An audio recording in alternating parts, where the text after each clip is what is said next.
Joe Rogan Podcast. Check it out. The Joe Rogan Experience. Train by day, Joe Rogan Podcast by night, all day. Good to see you, sir. What's happening? Good to see you too, Joe. I watched episode 1, and I'm into episode 2 of your new season. Looks fantastic. Looks awesome. Fantastic information.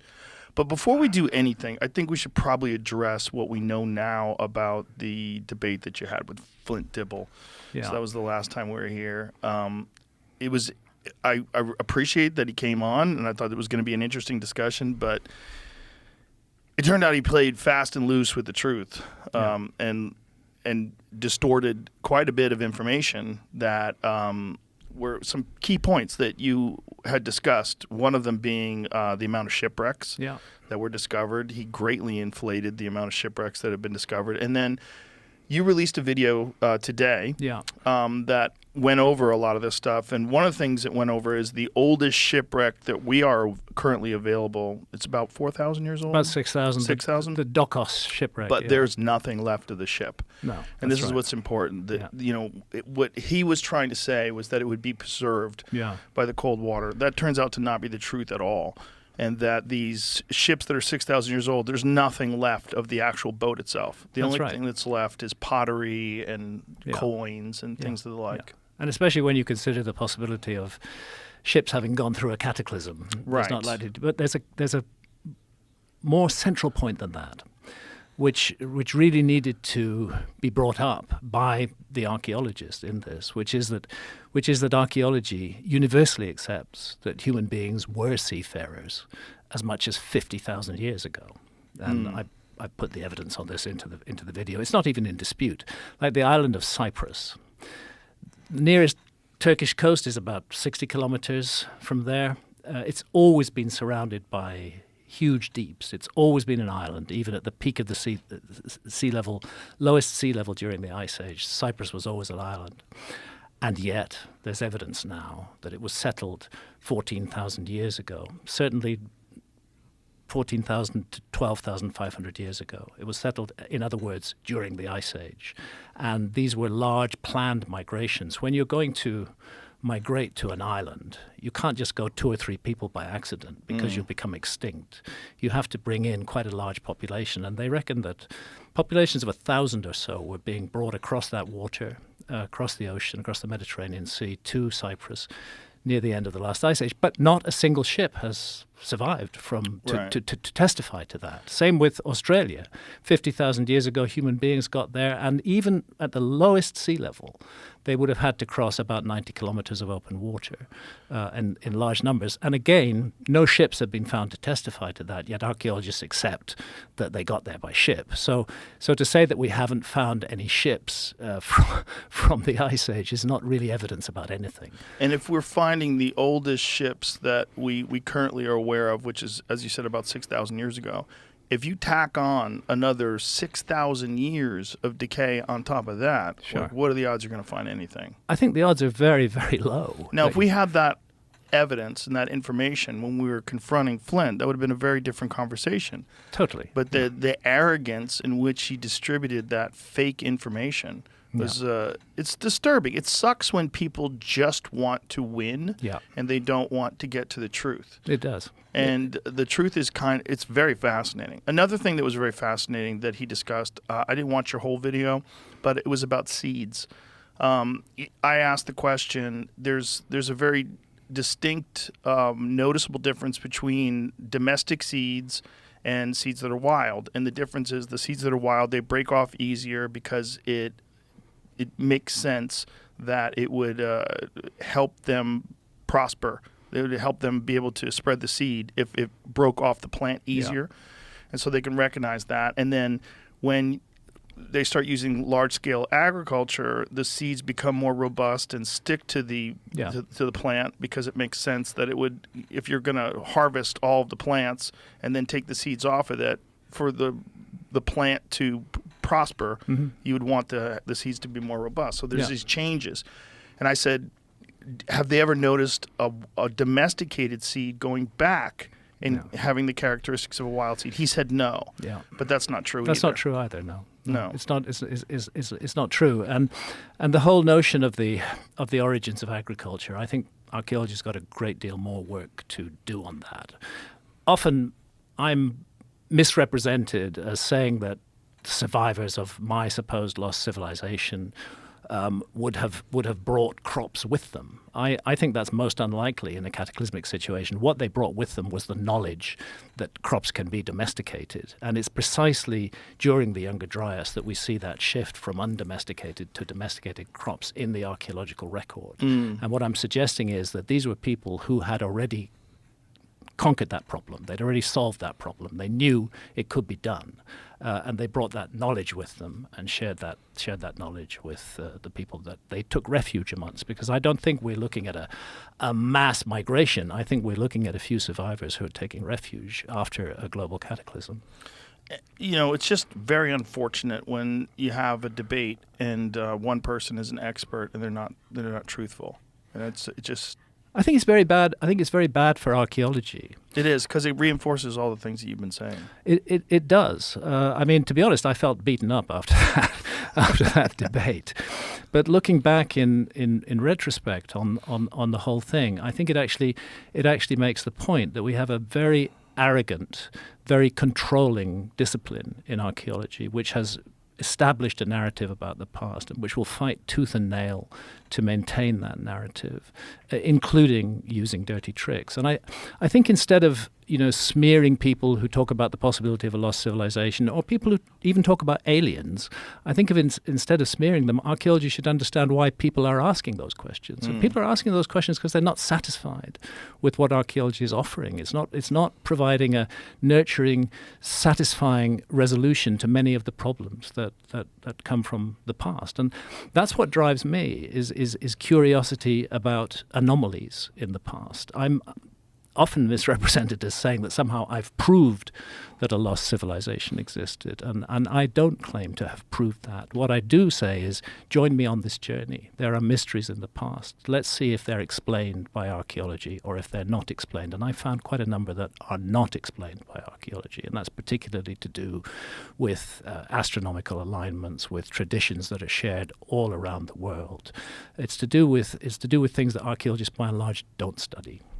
This episode of the Joe Rogan Experience is brought to you by Call of Duty. You know, when a new Call of Duty drops, everyone's trying to find a way to squeeze in those extra hours of gameplay. I get it. Life is busy, but sometimes you just need. Hey, Joe, it's the replacer. Yeah, no, you. Hey, I'm gonna take it from here so you can enjoy some Call of Duty Black Ops 6. Great. Now listen up, folks. Life can be chaotic, but you shouldn't have to miss out on the latest Call of Duty just because you've got, responsibilities. That's where I come in. I will handle the boring stuff like work, chores, even podcast ads, so you can dive right into the fight. Call of Duty Black Ops 6 is out October 25th, so dive in because I've got your back. Remember, I replace, you play. It's that simple.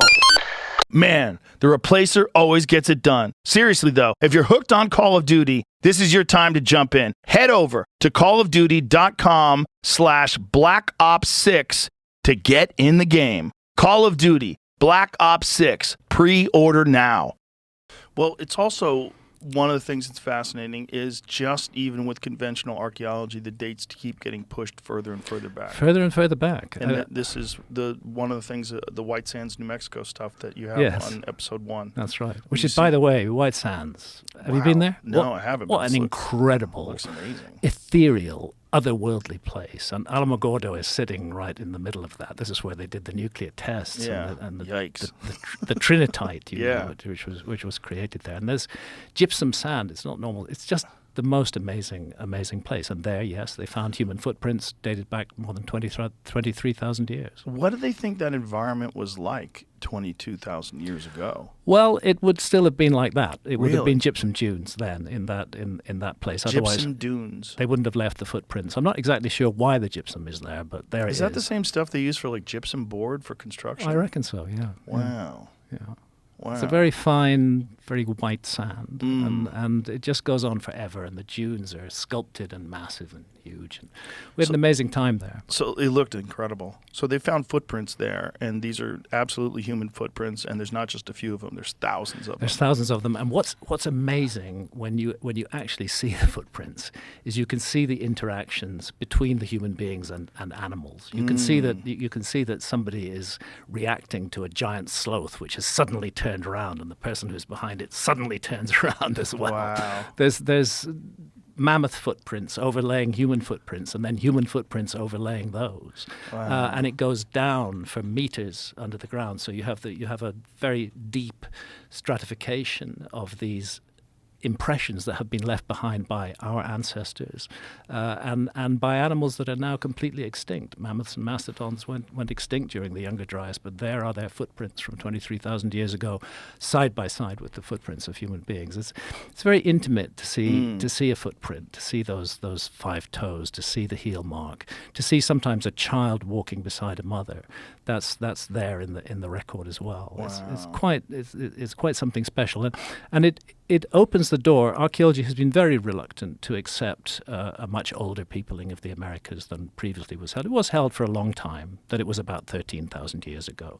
They've abandoned that now. They did cling on tooth and nail for decades, but that's been abandoned. It's accepted that human beings came here long before 13,000 years ago. And White Sands is one of the places which provides just absolute, definite, irrefutable evidence of that they were here 23,000 years ago. But we don't know yet how long before that they were here. This is part of the problem. I often remember a site called the Cerruti Mastodon site in San Diego. I went to see the exhibits are in the San Diego Natural History Museum, and I talked with the expert there, Dr. Tom Desmarais, and they are convinced that they are looking at human traces there. It was a butchering of a mastodon, but the way the bones were broken and the marrow was extracted, they don't see any other way that this could have been done except by human beings. And the thing is, it's 130,000 years old, not 23,000 years old, not 13,000 years old, but 130,000 years old. And this opens the possibility that human beings have been in the Americas before they were in Europe. And that becomes... That's crazy. That's a door that opens all kinds of possibilities which have been neglected. I think the prejudice is the prejudice that the Americas were only settled very late in the human story led archaeology to not have their eye on the possibility of what happens if they were here earlier. Right. And they tend not to look to that. Well, what I was going to ask is, as they're digging deeper and deeper and they're finding these footprints in White Sands, New Mexico, is there a possibility that they could dig deeper still and find things that are even older? Yes, So absolutely. How do they know where to go? It was found by accident. The first footprints were found completely by accident, and they were found by indigenous local people who alerted the National Park Service to them, and we have a number of indigenous spokespeople who speak to the White Sands mystery and how it feels for them, the emotional feeling of seeing the footprints of their ancestors from 23,000 years ago. The thing is that the dunes are constantly shifting, and sometimes the footprints will be covered up, and then wind will reveal them again. And they're fragile; they can be easily destroyed and wiped off. And in a way, it's a miracle that they've survived. But to see the stride of a mammoth, you see how far apart those huge footpads are. And to realize this thing was alive, this thing existed on this planet, human beings interacted with it. It's a very compelling evidence for an earlier settlement of the Americas. There is some evidence that human beings came across the Bering Land Bridge. Oh, yeah. So that probably means there was people already here and people came here from Asia. Almost certainly. And the way the evidence is looking, it's most likely that South America was settled first. Before North America was settled. And that raises all kinds of questions. And we've gone into this in Season 2 of Ancient Apocalypse, primarily to do with the DNA evidence of a direct connection between the peoples of New Guinea and Australia, and the peoples of certain tribes in South America, and that's very ancient, very old DNA evidence in South America, but also to do with archaeological sites like Monteverde. I did bring up the issue of Tom Dillahay the last time we were on when Flint was here, and Tom Dillahay, who found Monteverde, who excavated Monteverde in South America, and realized that it was plus 14,000 years old, and therefore a lot older than what was then accepted as the model for the first peoples in North America.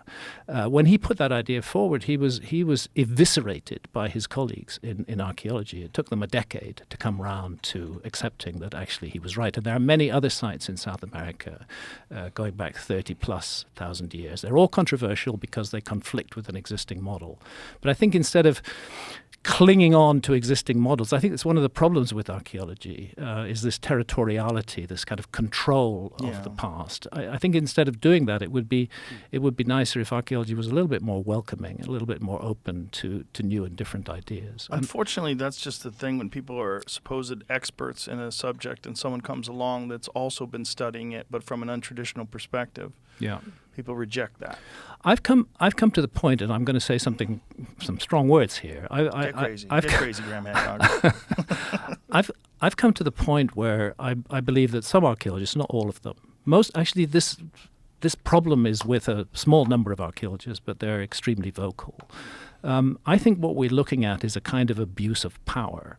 Archaeologists have a power. They are the official spokespeople for the past, and they use that power to slap down any point of view that doesn't agree with theirs. So I think that there's an abuse of power there, and at the same time, there's not a realization that that's happening, because the mindset that drives it is the feeling that members of the general public are unable to decide things for themselves. This is the arrogance of archaeology, that they feel that they have to tell people what to think about the past, and they underestimate the intelligence of the public and the ability of the public to discern, to make choices between different possibilities about the past. They think that archaeologists seem to think that only one possibility of the past must be considered by the general public, and that's their possibility. And it reminds me a lot of the heresy hunters back in the 16th century. You know, the people who disagreed with their point of view got burned at the stake. Well, you don't get burned at the stake today, but you can get lynched by a mob of archaeologists. Well, it's also online. The same thing that we saw during COVID with medical experts that disagreed with the narrative. It's the same thing. It is absolutely the same thing. When you take esteemed professors and doctors and physicians and you cast them into this kook label because they disagree with the narrative that the medical establishment is pushing, and then they turn out to be correct, which most of them did, you see the same patterns. It's just power. Yeah. It's just power and people that have their identity wrapped up in them being the ones that have access to the actual information. Yeah. And they don't want it to be distributed by some guy on Netflix. That's right. It's even though you've been probably studying it more than them. Well, certainly studying particular aspects of it. That's the other thing I noticed, which was the sneering attitude towards me. They talk about my wife Sandra taking tourist photos of the places that we've been to. Well, we've never been anywhere as tourists. We haven't had a holiday for 20 years. But the working trips that we do are very intense. Your wife's an amazing photographer. Like, who cares if she takes tourist photos? The photos are incredible. They're of real sites that are very pertinent and very interesting. That's right. The whole idea, criticizing amazing photographs is one of the dumbest things I've ever heard.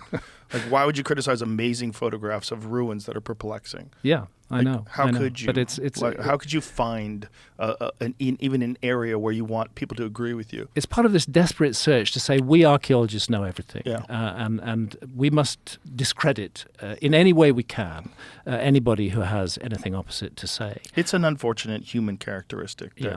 It happens in everything. You see it in martial arts. You see it in science. You see it in everything. This reliance on experts, I get it. I would like the pilot of my plane to be an expert pilot. I don't want him to be an amateur. Yeah. But I don't think that archaeologists and aircraft pilots can be compared in that sense. Archaeology is a much more interpretive discipline. An aircraft pilot is not really interpreting situations that much. He knows what to do in such situations.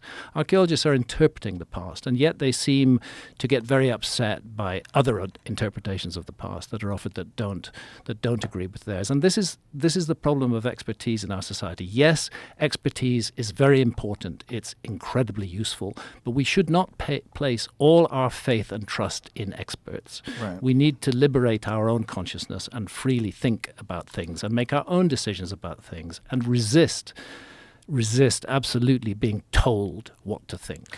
Well, the problem is these experts are human beings. Yeah. And human beings have very distinct behavior traits that they exhibit, especially when they're in a position of power and prestige. Yeah. And they like to hold that, and they like to. It feels good for them to be the person that looks down upon the people that don't know better. Yeah. And tell them what to do and tell them what to think. And when you're doing that with something like art, look, if you're doing that with something like mathematics, and someone's a mathematical expert, math is a very specific and precise science. Yeah. It's very specific. Yeah. Archaeology is like, who fucking knows what's out there? Exactly. Because you haven't searched everything. No. It's not possible to. And as we develop more these fascinating technologies like LiDAR, where you have the ability, ground penetrating radar, all these different things where you can look into the soil itself and find things that aren't visible on the surface, see them through trees, see them through that, we're going to find more and obviously in Brazil they have done, in the Amazon they have done that. Well, that was part of our adventure with season 2 of Ancient Apocalypse. Was working with a really professional team in Brazil, led by an archaeologist, Marty Parsonen from the University of Helsinki, and a geographer from Brazil, Alceu Ranzi. Alceu, years ago, was the first person who noticed that there are these huge geometrical structures emerging out of the Amazon jungle, and he noticed it on a flight on a commercial aircraft in an area that happened to have been cleared by local farmers for planting crops. That there was this massive geometrical earthwork there, and that.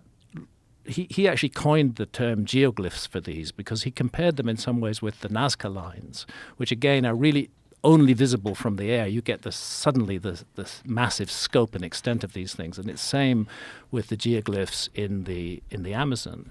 And here's the thing: the ones we know about up till now we largely know about them because of these tragic clearances of the Amazon rainforest, which is a maybe short-term economic gain, but is a long-term really not a very good idea.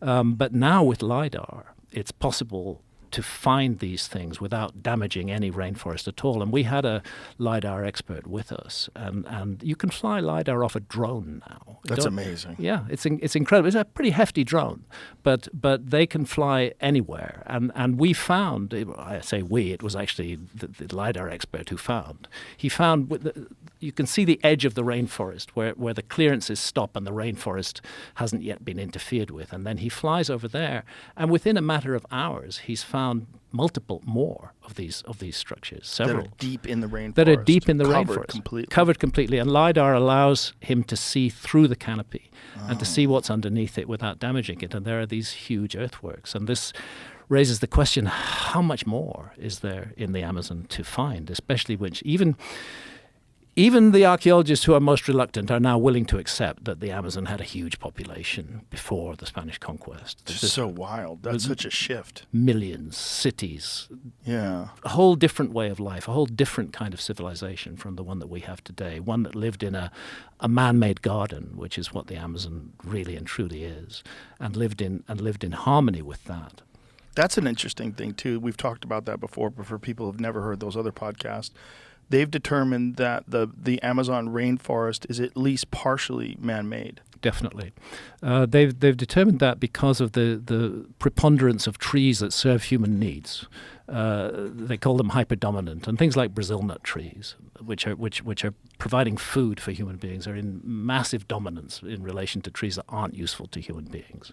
And it's clear that this is the result of a long-term human project to make this jungle serve human needs. What was the other one? The ice cream bean? What was that? Ice cream bean, and I'm forgetting all of the details, but there's a bunch of food plants which are hyperdominant in the Amazon rainforest, and these food plants show that human beings have been nurturing, have been massaging this natural wonder and turning it into something that really serves human needs. And there's the other thing that you've discussed in depth, the terra preta.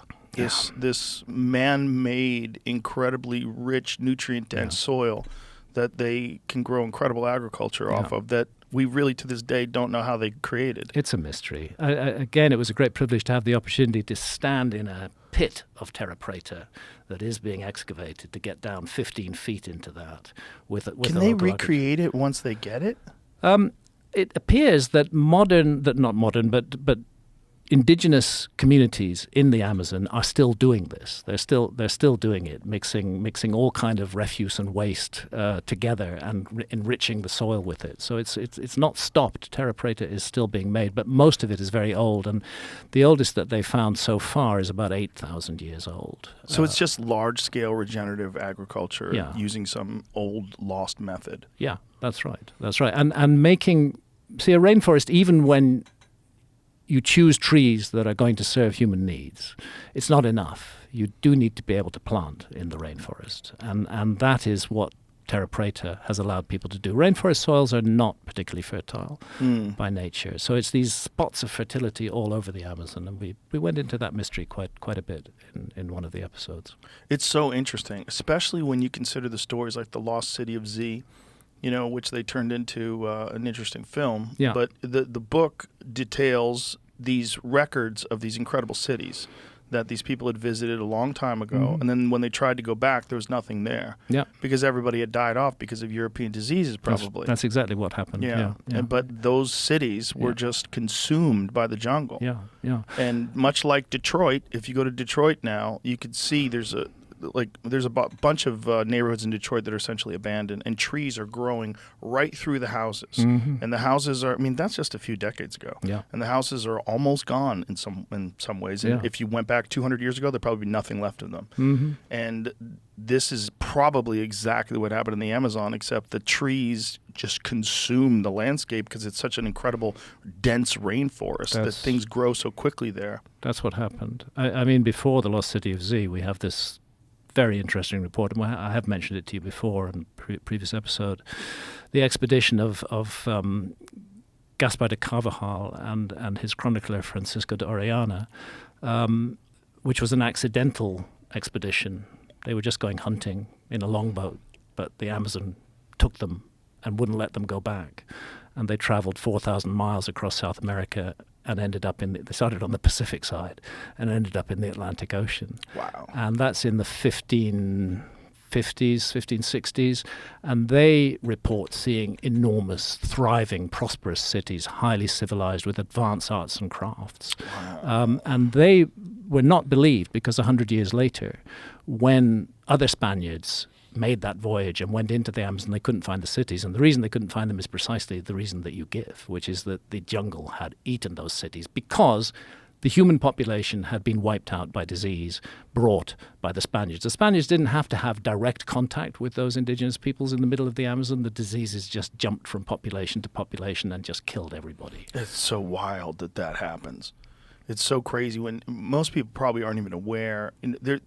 Everyone knows there was a genocide of Native Americans in this country, but most people don't know that 90% of them were wiped out by disease. Absolutely. Which is just unbelievable to think about. Yeah. Millions of people just wiped out over the course of a few decades or 100 years by diseases. Yeah, it's an early example of a biological weapon. Yeah, right. And to some extent, it was used deliberately as a biological weapon. Like those smallpox-infected blankets. Is that true? The smallpox-infected blankets? I've heard that was like a rumor. It may well be a rumor, but from what I've looked at from the Spanish conquest of Mexico, there was a realization that we can kill these people with smallpox, and it was it was spread. And we have some immunity to it that they don't have. Right, because we had it forever in Europe. Yeah. It's just so terrible when you read Cabeza de Vaca's story about visiting the Maya civilization, and you realize that was, you guys fucking killed everybody. Yeah, the diseases did. The battles did kill some people. Sure, but not on the order of the diseases. Mexico City fell to the Spaniards. Primarily because of disease, and secondarily because the Aztecs weren't popular with their neighbors. So it really wasn't just Cortés and 400 Spaniards. It was Cortés and 400 Spaniards plus smallpox, plus the Tlaxcalans, who the Aztecs had used as a sort of farm for human sacrifices for 100 years. And the Tlaxcalans looked at Cortez and they said, we can use this guy. And so they joined him. He had tens of thousands of Tlaxcalan warriors. Otherwise, he would not have had that victory. So what archaeology would like is to be in control of expressing that narrative in its fullest form. And I don't think they know. I don't think they can. No. Nobody can explain the Olmecs. Explain that. Explain those features and those faces. It's a very curious thing. And again, the moment we start talking about people's facial features, then they jump in with you're being a racist, you're being a white supremacist or whatever. Although they all make heads, don't serve white supremacism. Not at all. How would that be racist if these were the most advanced seafaring people alive 6,000 years ago? Again, that would be kind of the opposite. The racism angle is just being used to shut it down. Right. This is something that particularly in the climate in the world today. Well, Flint does that a lot. Yeah. He does that. I saw him do that to Jimmy Corsetti online over uses of parentheses or brackets. Did you see that? I did, yeah. That somehow or another that's a code for Jews. Yeah. Like I thought what he was doing was avoiding there's certain algorithms that pick up on particular words that you use. Like you ever see that people they don't, like, if they want their post to be more viral, they don't write the word shooter. Mm-hmm. They write SH and then they put like 2 asterisks and then TERS. I've noticed people doing that. Yes. Yeah. So what people are trying to do by blanking out swear words and cutting out different words is that you can bypass algorithms that selectively remove or limit the distribution of those kind of posts with those keywords in it. Yeah. So that apparently was all he was trying to do, was adding brackets to something to enhance the algorithm. To enhance the algorithm. But it's just like accusing someone of racism. It should be very clear what they're saying. There should be it shouldn't be you have decided through some sneaky code to decide that this person's racist. This code means this. This is a commonly used code. From what I understand, that those use of brackets is just to trick the algorithm. Yeah, yeah. Just like the 2 asterisks for shooter. I think it's very unfortunate that in serious and interesting discussions about the past, that this issue of race immediately gets dumped into it. Yeah. Because those who are dumping race into the issue know that that's a way to shut down a conversation. Nobody wants to be accused of being a racist. It's also the dumbest suggestion, because the most sophisticated ancient civilization that's baffling people to this day is in Africa. Yeah, so absolutely. Shut the fuck up. Shut the fuck up. It doesn't make any sense. Exactly. Those were the most advanced human beings ever. And we are in disagreement. There's a lot of confusion and debate as to how long ago they were there. According to their hieroglyphs, they were there 30,000 plus years ago. But at the very least, those were people in Africa. Okay, so all the racism shit should be out the window, because no one's saying that was anybody else. No, that was an African civilization. They literally have images of themselves. We know what they look. At least drawings of what they looked like. We have statues of what they looked like. It was an African civilization. They were the most advanced people, perhaps ever. I'm leaning towards ever. I'm leaning towards ever too. Yeah. Because look, can we think of any other civilization that has survived for 3,000 years? Right. That you can go visit right now. That you can go visit right now. Tourist site. But ancient Egypt as a culture right. survived for 3,000 years. It survived the Greek occupation. It survived the previous Persian occupation. It was only the Romans that brought it low. The Roman occupation of Egypt was the beginning of the end. To put it into perspective, I always use this quote. I forget who came up with this, but it's a perfect analogy. Cleopatra lived closer to the invention of the iPhone than she did to the construction of the pyramids. Yeah. Even if you use the conventional 2,500 BC dating of the construction of the pyramids, which is also under debate. It's under debate, yeah. Well, it's also, even if that's true, even if it is 2,500 years ago, the most baffling thing is, how did they do it? There's no simple answers. I don't give a fuck what anybody says. There's no simple answers. Yeah. How did they do it? How did they have such incredible sophistication in their construction methods? How did they get those massive 80-plus ton stones 500 miles down from the mountains with no equipment, no heavy machinery? Yeah. Whatever they did, I think it's reasonable to say that in a different way, I don't think they had iPhones. I don't think they had email, but they were probably more sophisticated than us today in their ability to manipulate stone and make constructions. They certainly were, and I think they had mastery of techniques that we don't know about yet. And perhaps equipment. The Great Pyramid remains to me an abiding mystery, which, despite probably 100 or more visits to the Great Pyramid and being inside it and spending the night in it and exploring every passage and every chamber, including the so-called relieving chambers above the King's Chamber, I still can't figure it out. I don't understand how it was possible to do this. And then the time span which Egyptology gives us, because Egyptology is fixed on the idea that the Great Pyramid is a tomb and only a tomb. And then it was built in about 20 years. 23 years. Yeah. Because if it's the tomb of Khufu, then it had to be built in 23 years because that was his reign. Right. He would start, in theory, building it at the beginning of his reign, and it's finished by the end of his reign. That's 23 years. And in the broader span, if you look at the 4th Dynasty pyramids, and even go back to the end of the 3rd Dynasty, the Pyramid of Zoser, the Step Pyramid, you find that this is a sudden emergence of incredible skills, which lasts for about 100 years, and then it goes away. It stops. The pyramids that follow the Great Pyramid of Giza, the 3 pyramids on the Giza Plateau, the pyramids that follow them, the 5th Dynasty pyramids, are really poor. They're very, very poor quality workmanship. They're falling to pieces. You can hardly recognize from the outside that they're a pyramid at all. When you get inside, you do find wonderful chambers, and you do find what you don't find in any of the great pyramids, which is huge numbers of hieroglyphs and accounts of the person who was supposedly buried in that pyramid. What do you think of Christopher Dunn's work? Christopher Dunn came on the podcast and he explained his theory that he thinks the Great Pyramid of Giza was some sort of a power plant.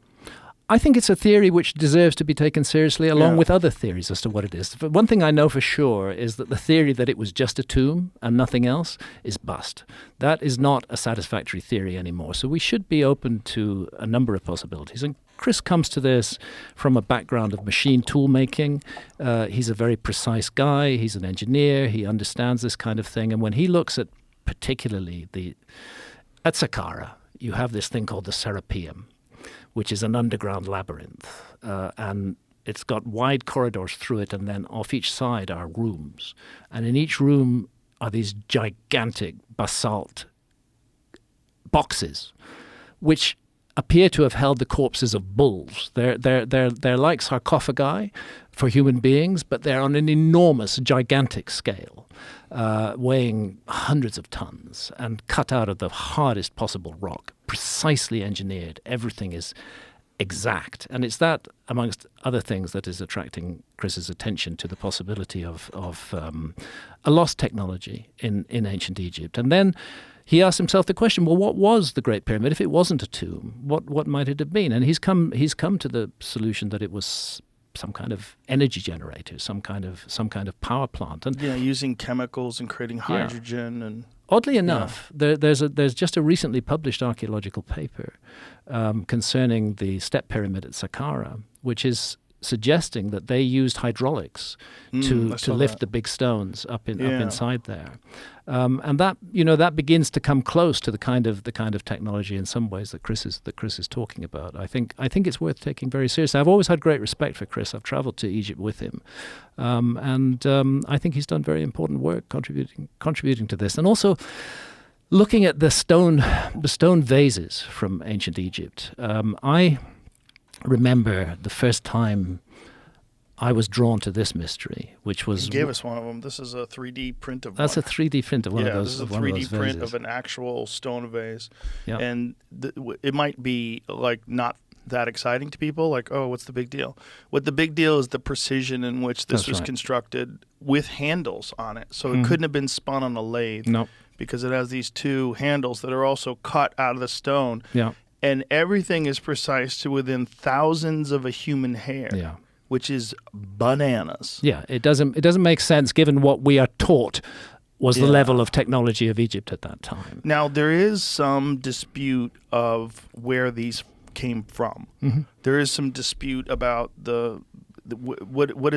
have these been made in a modern way, and has someone tried to replace Are we looking at fakes or hoaxes? Are we looking at hoaxes? Well, perhaps in some cases we are, but certainly in others, including those in the great museums in Cairo, they've now moved a lot of the content of the Cairo Museum out to a big museum at Giza, and some of it's in transition, but they have thousands of these things.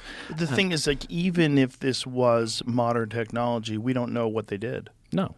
We don't know what modern technology exists that you could take an incredibly hard piece of stone and cut it into this unbelievably precise little vase with handles on it. Yeah. In some bizarre method that we don't know, and hollowed out the inside of it, and some of them with very thin necks, and then a hollowed out inside. Like, how? Yeah. How did you do that? Very thin necks, and then this bulbous base to it. And it's all perfect. There's another piece which it's hard to describe, but it's got a series of 3 flanges that come across. It's like a wheel, but it's nobody knows what it is, and it's cut out of incredibly hard rock, or cut or shaped in some way. I've never seen a satisfactory explanation for this thing. I wish I could call up a picture, but I don't know. Do you know what it's called? I can't remember. Jamie's a wizard at finding things. I've written about it in Fingerprints of the Gods. I bet Jamie's already found it. Let's see. Is that it? No. Yes, top left. That's the one. That? When I first saw that in the Cairo Museum, it's carved from schist. This thing is hard. And when I first saw that in the Cairo Museum, I thought, how on earth did they do this? Why isn't this a big mystery? Why isn't this being seen as a mystery? Because that looks like a piece of an engine. It does, doesn't it? It looks that looks like something I'd find on my Land Cruiser. Yeah. It looks like part of something else. We're finding a bit of something larger. Wow, that looks like, to me, like some part of some kind of machine. Yeah. That's the only thing that it looks like. Yeah, that's exactly what it looks like. If you know, like, automobiles and parts, and you look at something like that, like, oh, yeah, that goes probably in there somewhere. Exactly. And what is its function if it isn't something else? It's difficult to see what function it could have, how it could be. What is the conventional explanation of what this thing is? Some kind of offering bowl? Click on that, that article. Oh, okay. The Sabu disc, an ancient Egyptian artifact from the First Dynasty, 3000 to 2800 BC. Found in 1936 in how do you say that? Saqqara? Saqqara, yeah. Saqqara necropolis in Mastaba? Mastaba S311. Those are sort of tombs which have got 2 levels. What an incredible piece. It is an incredible piece. I had never seen that before. And there it is, First Dynasty. And of course, you can't actually date the object itself. So they're dating it from context. What they're saying is that it was found in a First Dynasty context, but it may have been a legacy even then. It may have been an old object even then. We just don't know that. But it's at least date it. Exactly. But it's at least that old from the context. So it's at least 3,000 years old. They think it was used in 5,000 years old. Excuse me, 3,000 BC. They think it was used in brewing beer as a mash rake to mix and even out the mixture of grains and hot water in a big mash ton. I don't know what that means. I don't know either, but I would have thought that if that was your project, you could do it without carving schist into that. Click on that thing. What is the mysterious Egyptian disc? What it says it right there. That's it. Can we click on that? Can we go full scale on that so I can see what that looks like? Wow, that's wild. Yeah, it really is. That is such a specific shape. Like, if you're going to just use that to make beer, it seems weird. And it's a lot of work to make beer. Yeah. You could do it in other ways. That looks like some kind of a fan to me. Mm-hmm. It looks like something that would be on a belt. Yeah. Like on some sort of something's driving or it. Something. Yeah. It looks like a fan. Yeah. It could be. It looks like those things underneath it. It looks like that's how you would funnel water or air through. Yeah. It clearly had a function. Nobody would go to the trouble of creating something as complex and difficult to make as this unless there was a useful function for it. What is it made out of? Schist, which is a hard stone. That's crazy that's made out of stone. Yeah. Like, how did you cut out of one piece of stone? How did you do that? And how are the measurements of that? Oh, look, it's Giorgio. He says it's aliens. I'm just going to guess. Is this thing that's cut out of this oops, lost it there for a second. This thing that's cut out of this incredibly hard stone, like, Do they have any sort of an or a guess of how someone would cut something like that out of stone? I've never seen a satisfactory guess. But those like Chris Dunn, who are studying the technology of ancient Egypt, are confident that we're looking at the traces of a lost technology. We don't know how this was done. Like so much else in ancient Egypt, like we don't know how the 70-ton blocks were raised to become the roof of the king's chamber either in the Great Pyramid. There's so much that we don't know and that's not explained and that is easily written off by abusively arrogant experts who say there's no mystery here. That doesn't look super precise in terms of the radius of it. When you're looking at it, it looks like it looks handmade, doesn't it? I'm sure it is handmade. The question is how. Right, but you know what I'm saying? So are these vases, right? Yeah. But there's something about it that's like a little more crude. Yeah. But it probably didn't have to be precise Yeah. because whatever it did probably just had a spin. And it survived through at least 5,000 years. It definitely looks like it was something that spun, right? Because you have that hollowed out piece in the center that you would have an axle on or Feels something like along that. those lines. Yeah. It looks like it's welded in certain spots too, but like how? Or Well, how do they weld stone? Yeah, How do well, it's apparently they carved that shape out of just one block. That's crazy. Yeah. Now that one looks ultra precise. This one might have been remade off of the original, maybe. Click on that. See I what would that say is? that's a remake. Is it? If it's not, it's insane. That's even more insane because that looks so perfect. Why does that look different than the other images? I don't know. Well, go back to that one where it's spinning around. Yeah, look at it when it spins around. That looks pretty precise. Yeah. They do look like they've recreated. Did they only find one and they've recreated it for museums, or is there just No, found there's multiple? one original. I've no doubt people have tried to make copies with modern materials, but Definitely, we're looking at a few different versions of it. yeah. Well, also you got to think if it is made out of stone, some of the edges have to be beat up just from being in the ground for that one's not thousands the of same. years. Yeah. It's that not the one. same.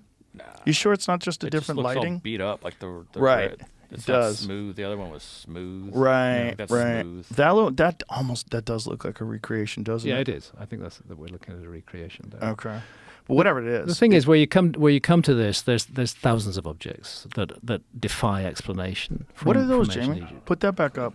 What are those things? Clicking on Do you know what those are? It says first wheels. Oh, 400 4,000. 700. It's wheels, 1500 BC, basically. Mm. And that's one of the weirder things about Egypt, right? We don't think they had the wheel.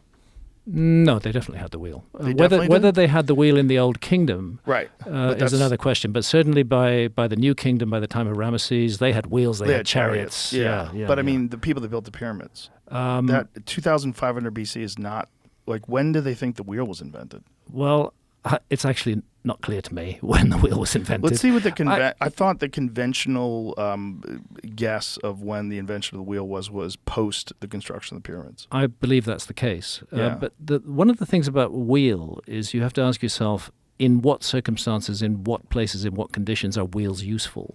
Right. There are some conditions in which a wheel is not a useful thing, in which it's going to get bogged down in the sand, in which it's not going to be helpful. The use of sleds was certainly part of how ancient Egyptians moved huge stones, and I don't dispute that. The problem is how they then get those stones 300 feet in the air. Right. You can slide anything on wet sand on a sled with enough people pulling it, but How do then you get it to the how'd top of you- the king's chamber? How do you get it to the top of the king's chamber? That's the How problem. did you fit it perfectly? Perfectly. And you know, I've been up there and I've been in every one of the chambers above it, and each one of them is floored with these 70-ton blocks and is roofed with it. It's so nuts. It doesn't even seem like 1,000 years more advanced than us. It seems like thousands of years more advanced. More It's- advanced in a different way. I think this is part of the problem where I've been perhaps misunderstood by Egyptologists when I talk about an advanced civilization. I keep trying to emphasize that we shouldn't look for ourselves in the past, that if we're going to go back 10,000, 12,000, 15,000 years into the past and talk about a civilization, it's not going to be like us. It's going to be very different. It's going to have different priorities, different ways of looking at things. But one of the things that the ancient Egyptians had, which I'm not aware that any other civilization has had, is the ability to sustain essentially a single culture with a single set of spiritual ideas and to sustain that for 3,000 years and to keep people happy and fed and well looked after. You know, this is an amazing achievement, amazing stability when you look at it. What our civilization How old is it really? Can we trace it back to the Romans? Probably not. Right. Maybe 500 years, the beginning of mechanization and so on and so forth in our civilization. Pretty amazing. Yeah.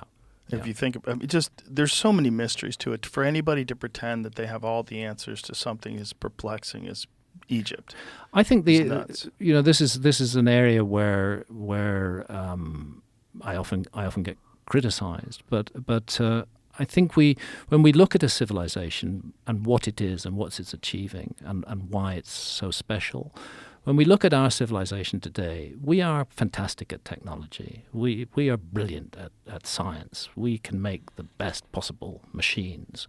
And we're a society that is built around production and consumption, and a society in which people define themselves in terms of what they own, what they possess, and what they produce. And it becomes a very materialistic society, a society that's focused on material things, where we define ourselves by our material possessions.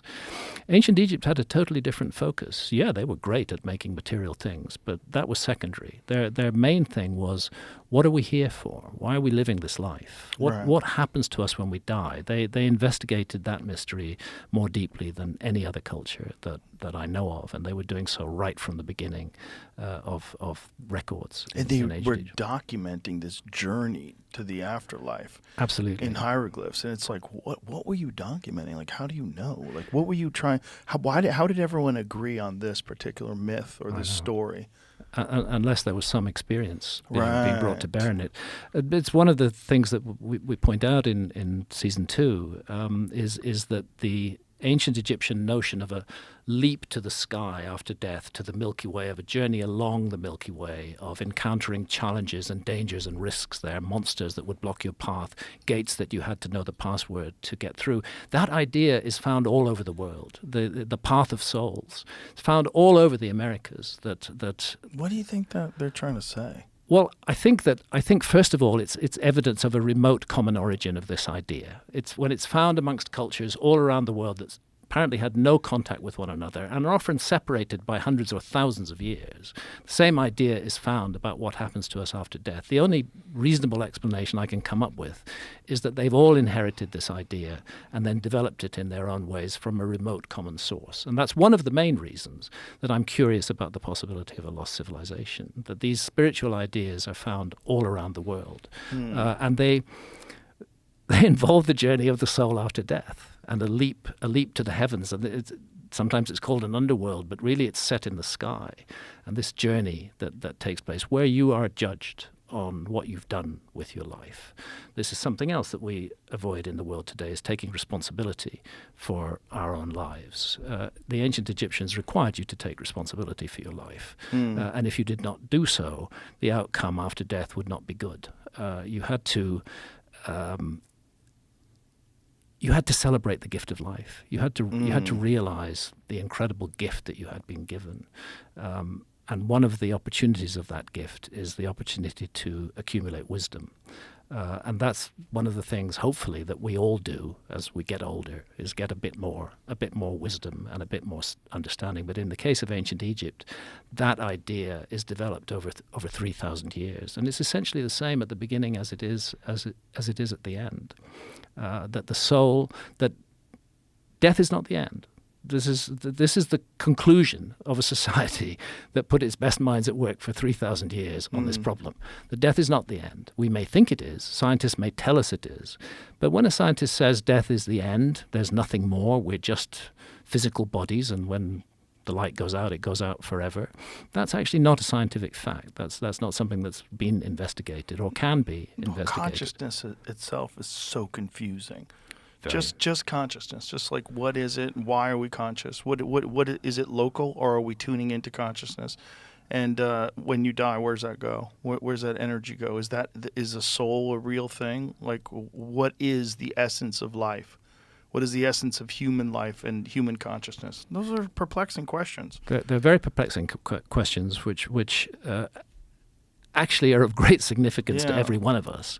Yeah, I mean, suppose death just is the end. Then that's a way not to have to take too much responsibility for our lives, for the impact that we've had on others, for the pain that we may have caused, or for the joy that we may have caused. If death's the end, there's no up or downside to that, whatever we do. But from the ancient Egyptian point of view, death's not the end, and you have been given the precious gift of life. What did you do with it? And there are moral aspects to that question. There's these 42 assessors, they're called the negative assessors, who ask the soul of the deceased questions about what they did in life. And those are all moral questions. They bear some relationship actually to the Ten Commandments. But there's another question, which is called the weighing of words. And that question is, what did you do with the gift we gave you? We gave you the gift of the human life. We gave you the gift of the opportunity to love or to hate. At your choice. We gave you the gift to live in a human body, to have this incredible consciousness, to be able to integrate all kinds of information from all kinds of spheres. What did you do with it? Did you leave the world a better place or a worse place than when you came into it? Did you hurt and damage and cause pain to others consistently out of wicked intent, not accidentally but deliberately causing pain? And there are human beings who do that. For the ancient Egyptians, that kind of behavior meant an introduction to Amit, the eater of the dead. And Amit is displayed in the judgment scene. He's a creature, part hyena, part lion, and he sits there, and certain souls do not go on. Their journey ends, and it ends because of the choices they made during life, and because they never took responsibility for what they did. Well, it kind of makes sense. A natural selection of the souls. In a way. That if there's natural selection of humans and natural selection of animals that allows them to prosper, and to get better and to evolve, it makes sense that would happen with the soul as well. I'm just so confused as to what the environment was like that allowed these people to keep this insane civilization developing and innovating for so long, that they were so more advanced than anyone else that was alive back then that we're aware of, at least as far as like what we've uncovered, what they left behind. The beautiful art that they made. Yeah. The perfection of their geometry, their incredibly advanced astronomy. All of these things are the hallmarks of a very sophisticated, very advanced civilization. Sure, they didn't have iPhones, but just the but sophistication of the symmetry of the facial structure of the statues. Yeah. Incredible. Beautiful things. Just Beautiful. bizarrely technologically advanced. Yeah. Bizarrely. Yeah. Because to perform something like that, you need incredible tools of measurement. Enormous statues that have faces that are absolutely perfectly symmetrical. Yeah. How did you do that? Yeah. How'd you stand that up? Well, the answer is we don't know. We don't know. There's so much that we don't know, and it's that attitude towards the past which I think would be more helpful. Is that we have this mysterious background to we human beings. As you said earlier, anatomically modern humans, we think that they first appeared about 300,000 years ago. Jebel Irhoud in Morocco, 310,000 years ago. Now, I can remember a time not so long ago, back in the 1990s, when it was thought that the first anatomically modern humans were as recent as 50,000 years ago. Mm-hmm. And then they shifted it, new finds were made to 110,000 years ago, now 310,000 years ago. We don't really know how far into the past that goes. And we don't know about the Neanderthals and the Denisovans, who were also human beings. Certainly they were the same species as us because they could interbreed with us. You can't breed with another species. And that takes the journey back even further. And that's one of the reasons why I have a problem with the notion that civilization just emerges 6,000 years ago. Because we had the same kit, the same wiring, the same brains for at least 300,000 years, and we weren't doing any of this stuff, apparently. I suspect we were, but it's not made the record. Well, it seems that what they were dealing with in terms of the resources in the Nile Valley was unbelievably bountiful. It was bountiful. And that's probably one of the reasons, before the climate shifted and changed and it became a lot of desert. Before that, it was probably incredibly bountiful, and that allowed them to stay there for a long period of time and not have to worry about food. It certainly did. The bounty, however, goes back much further. This is one of the reasons why I kept on trying to talk about the Sahara during the debate.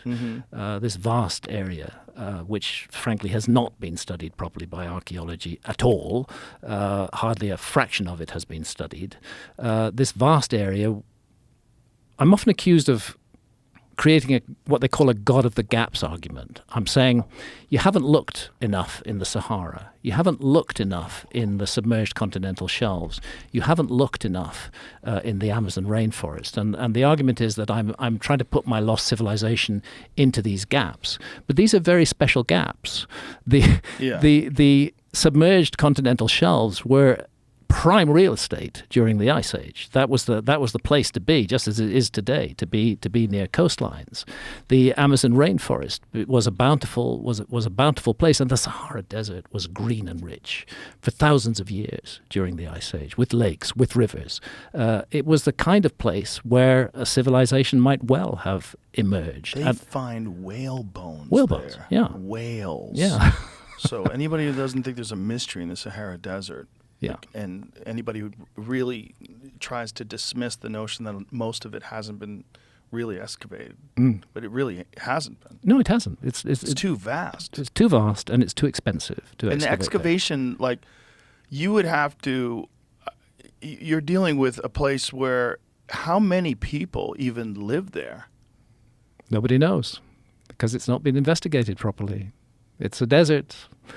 And it's had relatively little attention. We do know there's some amazing rock art from the Upper Paleolithic in Tassili in Algeria, in the Sahara, but not enough has been done. This is the problem for me with saying archaeology's basically got the story of the human past nailed down. Is that there's huge areas which have not been investigated, and I reject the idea that that is a God of the gaps argument, because that's not why I'm proposing there was a lost civilization.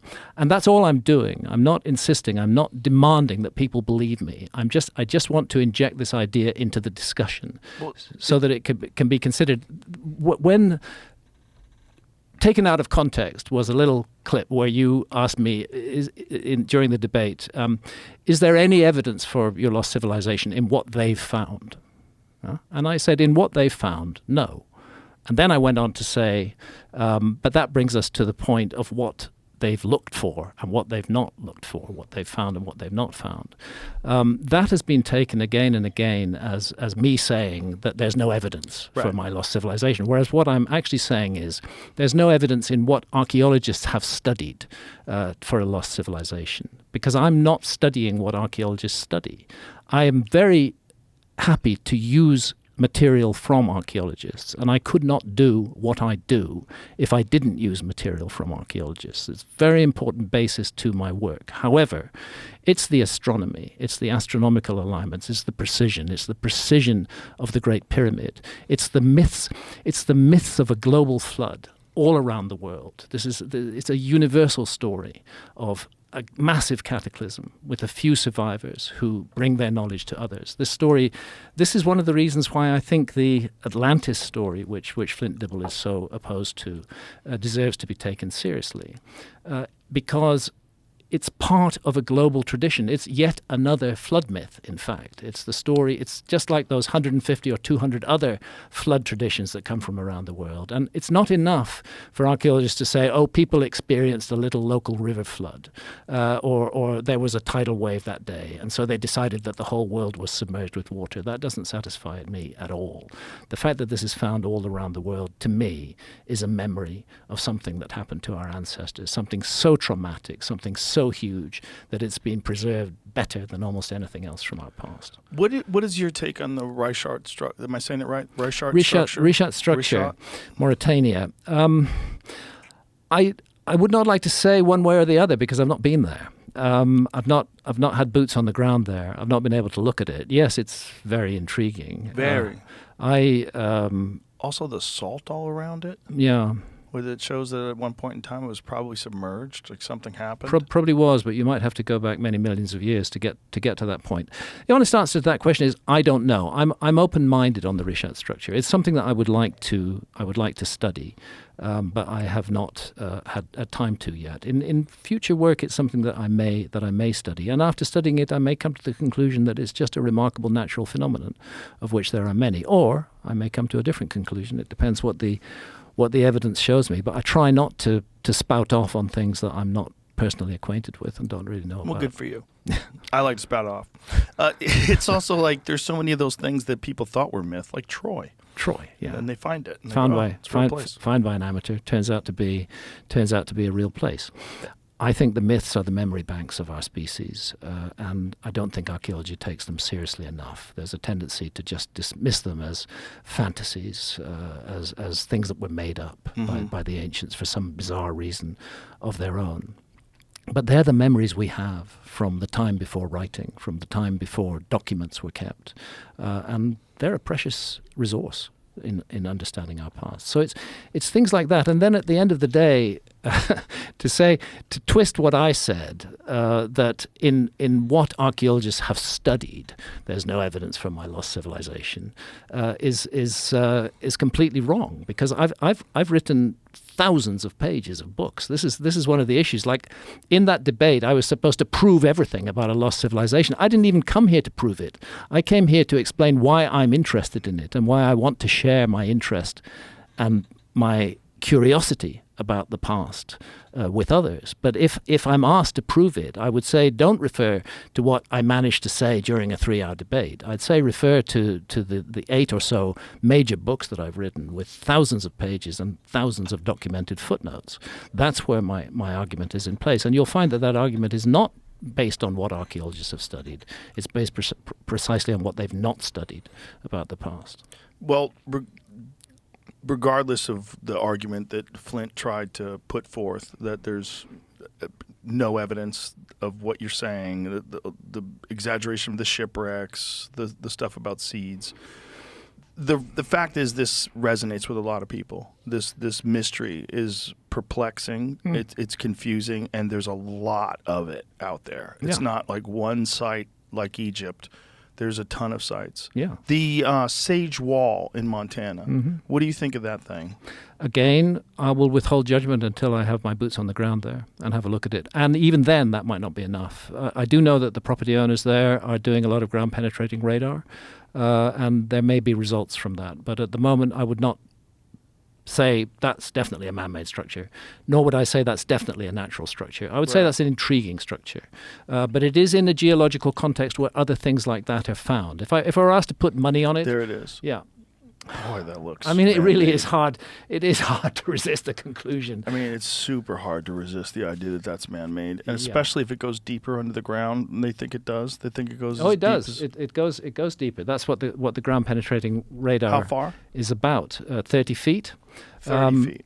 In fact, I was that yesterday. Looks so man-made. Yeah, it really does. When I look at that photograph, to me, that is a man-made structure, but I realize now, in the environment in which I live, surrounded by archaeologists who are extremely hostile to my work, that I better.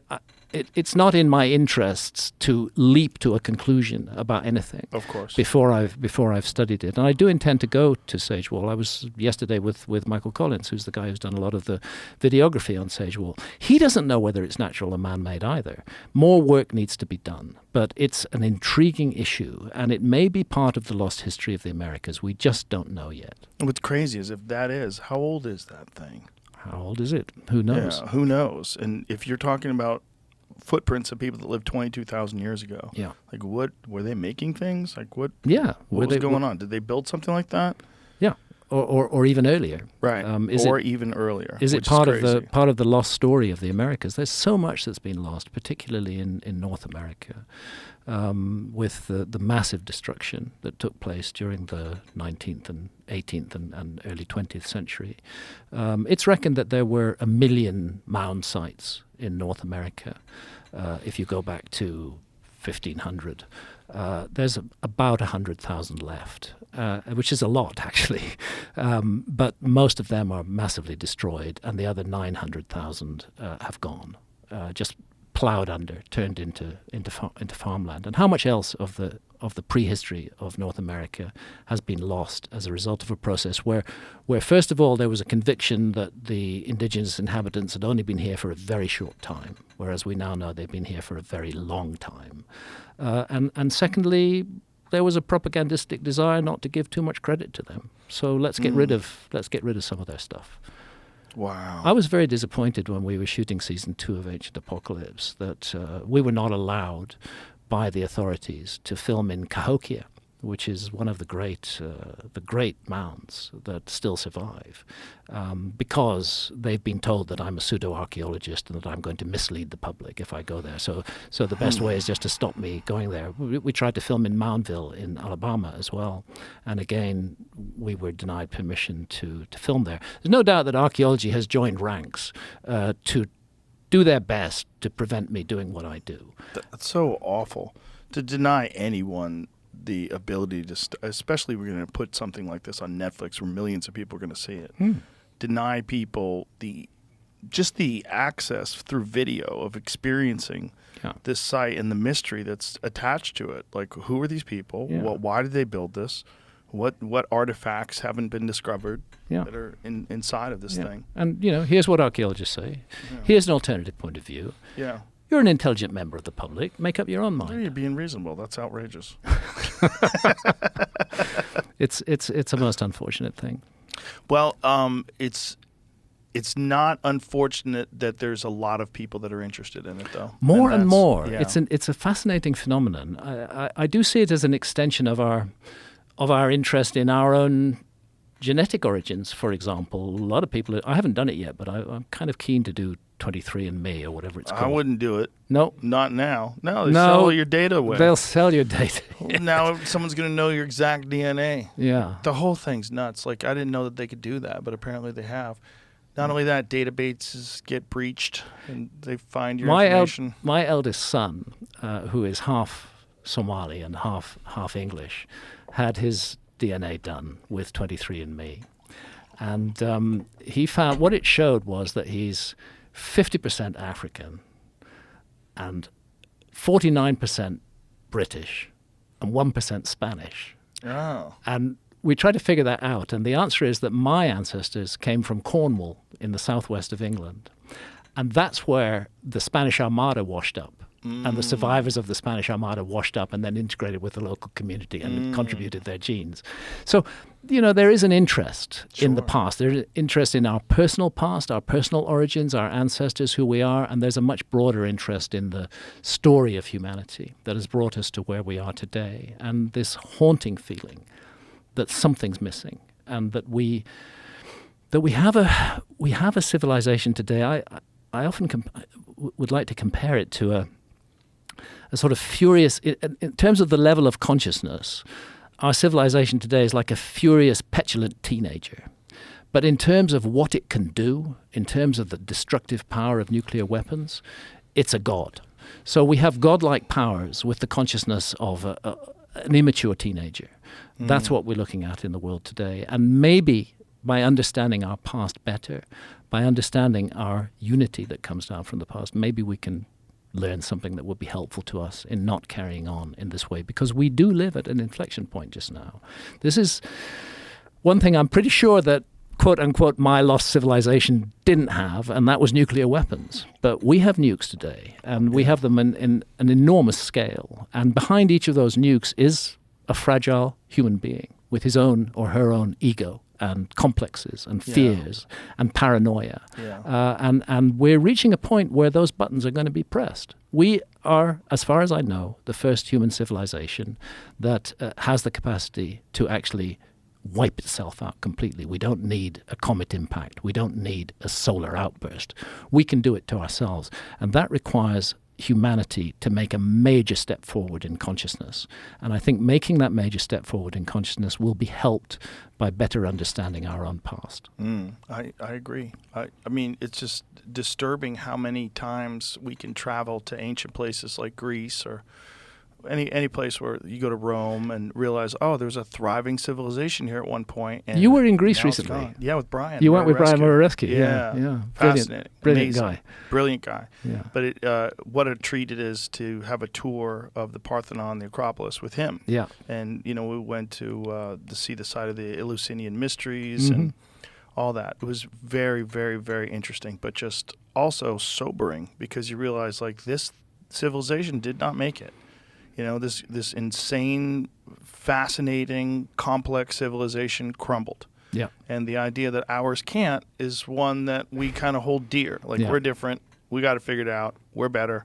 But there's so much evidence that that's just a normal pattern of human history. Civilizations come and go. Yeah. We could be gone in 20 years. Yeah. I'd love to take you on a trip to Egypt. I want to go.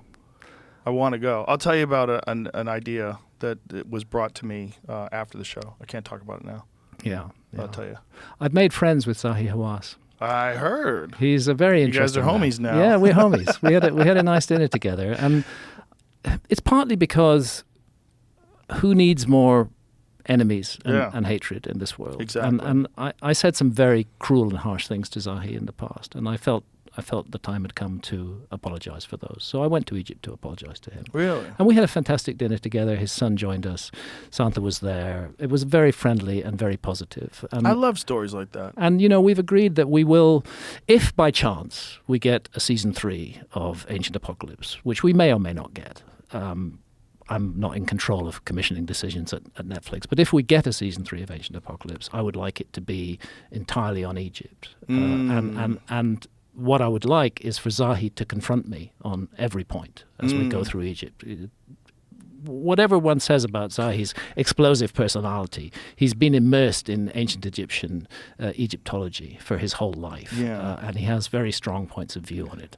And he's a fun guy in some ways. I'd imagine that as people get older and wiser and realize the folly of their ways, particularly in their youth, maybe he would be more open to the idea that the civilization is just this civilization, same civilization, but older than you think it is. Yeah, I'm hoping to persuade him Yeah. of that. I think it'll be an interesting dialogue if we get to have it. I think people for a long time had this concept in their mind that changing the dates somehow negates the accomplishment of the people that lived in the prescribed date. Yeah. That somehow or another... the pushing it back. Yes, the pushing it back somehow or another. And they'll even say it's racist. This is propaganda. This is propaganda. This is archaeological propaganda. For that's been said to me repeatedly, that I'm suggesting that all the achievements of certain indigenous cultures around the world should actually be handed to a lost civilization, that ideas were brought to them. Yet, weirdly, those same archaeologists recognize that agriculture was introduced to Europe by emigrants from precisely the Gobekli Tepe area. That's where agriculture wasn't present in Europe until 5,000 or 6,000 years ago. It was brought in by other people. This is part of the human nature, that we share ideas. Sure. Somebody has a great idea, we look at that, we think, we'd like a bit of that too. Teach me how to do it. And this happens all the time. And it doesn't mean that the person who's being taught is any less than the person who's doing the teaching. The person who's being taught may have things to teach themselves. I've always felt that if there was a lost civilization at all, and I believe there was, but I can't absolutely prove it, I think we're looking at a terrible cataclysm. Part of it happened near Gobekli Tepe. Abu Huraira in Syria was hit by one of those airbursts, absolutely incinerated at that time. A terrible cataclysm with relatively few survivors, and that those survivors, just as we would do today, took refuge amongst people who'd made it through the disaster better. And those people who'd made it through would most likely have been hunter-gatherers, because hunter-gatherers are so resilient and so able to survive disasters, whereas people in a quote-unquote civilized condition are often not. I mean, we can see I understand that the hurricanes that are happening in the U.S. at the moment are horrific natural events which are killing people. But we're talking about something on a scale vastly larger than that. And it's difficult for me to see. We find it hard enough to make it through a hurricane. I find it difficult to see how we could make it through another Younger Dryas impact event, or how we could make it through a man-made cataclysm as a result of nuclear war, which is, I suspect and I fear, is much closer than we think. I hate the idea that nuclear missiles may be flying in my lifetime or the lifetime of my children, but I have to say, honestly, it's a possibility with the state of the world at the moment and the low state of consciousness of the people who lead us. The leaders and governments are behind this. It's not human beings, individual people who are behind this hatred in the world today. It's leaders and governments who are mobilizing that hatred to serve their own interests. And it's very dangerous. If we didn't have nukes, it would be less dangerous. But yeah, I agree with you.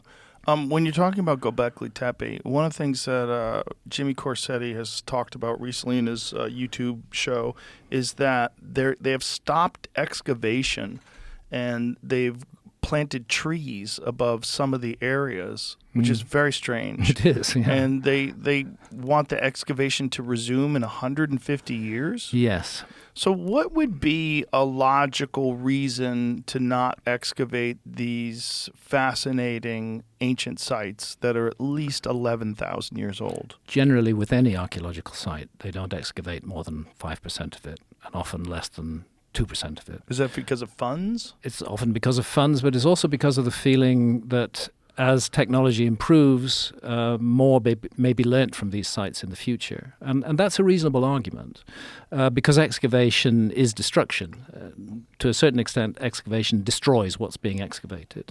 And therefore, when you interfere with a site and start excavating it, you may be destroying materials that in 100 years, technology would be able to interpret in a completely different way. I mean, go back 100 years from where we are at present, and you didn't have carbon dating, you didn't have LiDAR, you didn't have all kinds of methods of dating objects, luminescence, the luminescence from rocks is another way of dating. We didn't have any of those technologies. We do have them now. And so I think the speculation is 100 years in the future, archaeologists may have technologies that would be able to extract more information than this. That's the case that's made.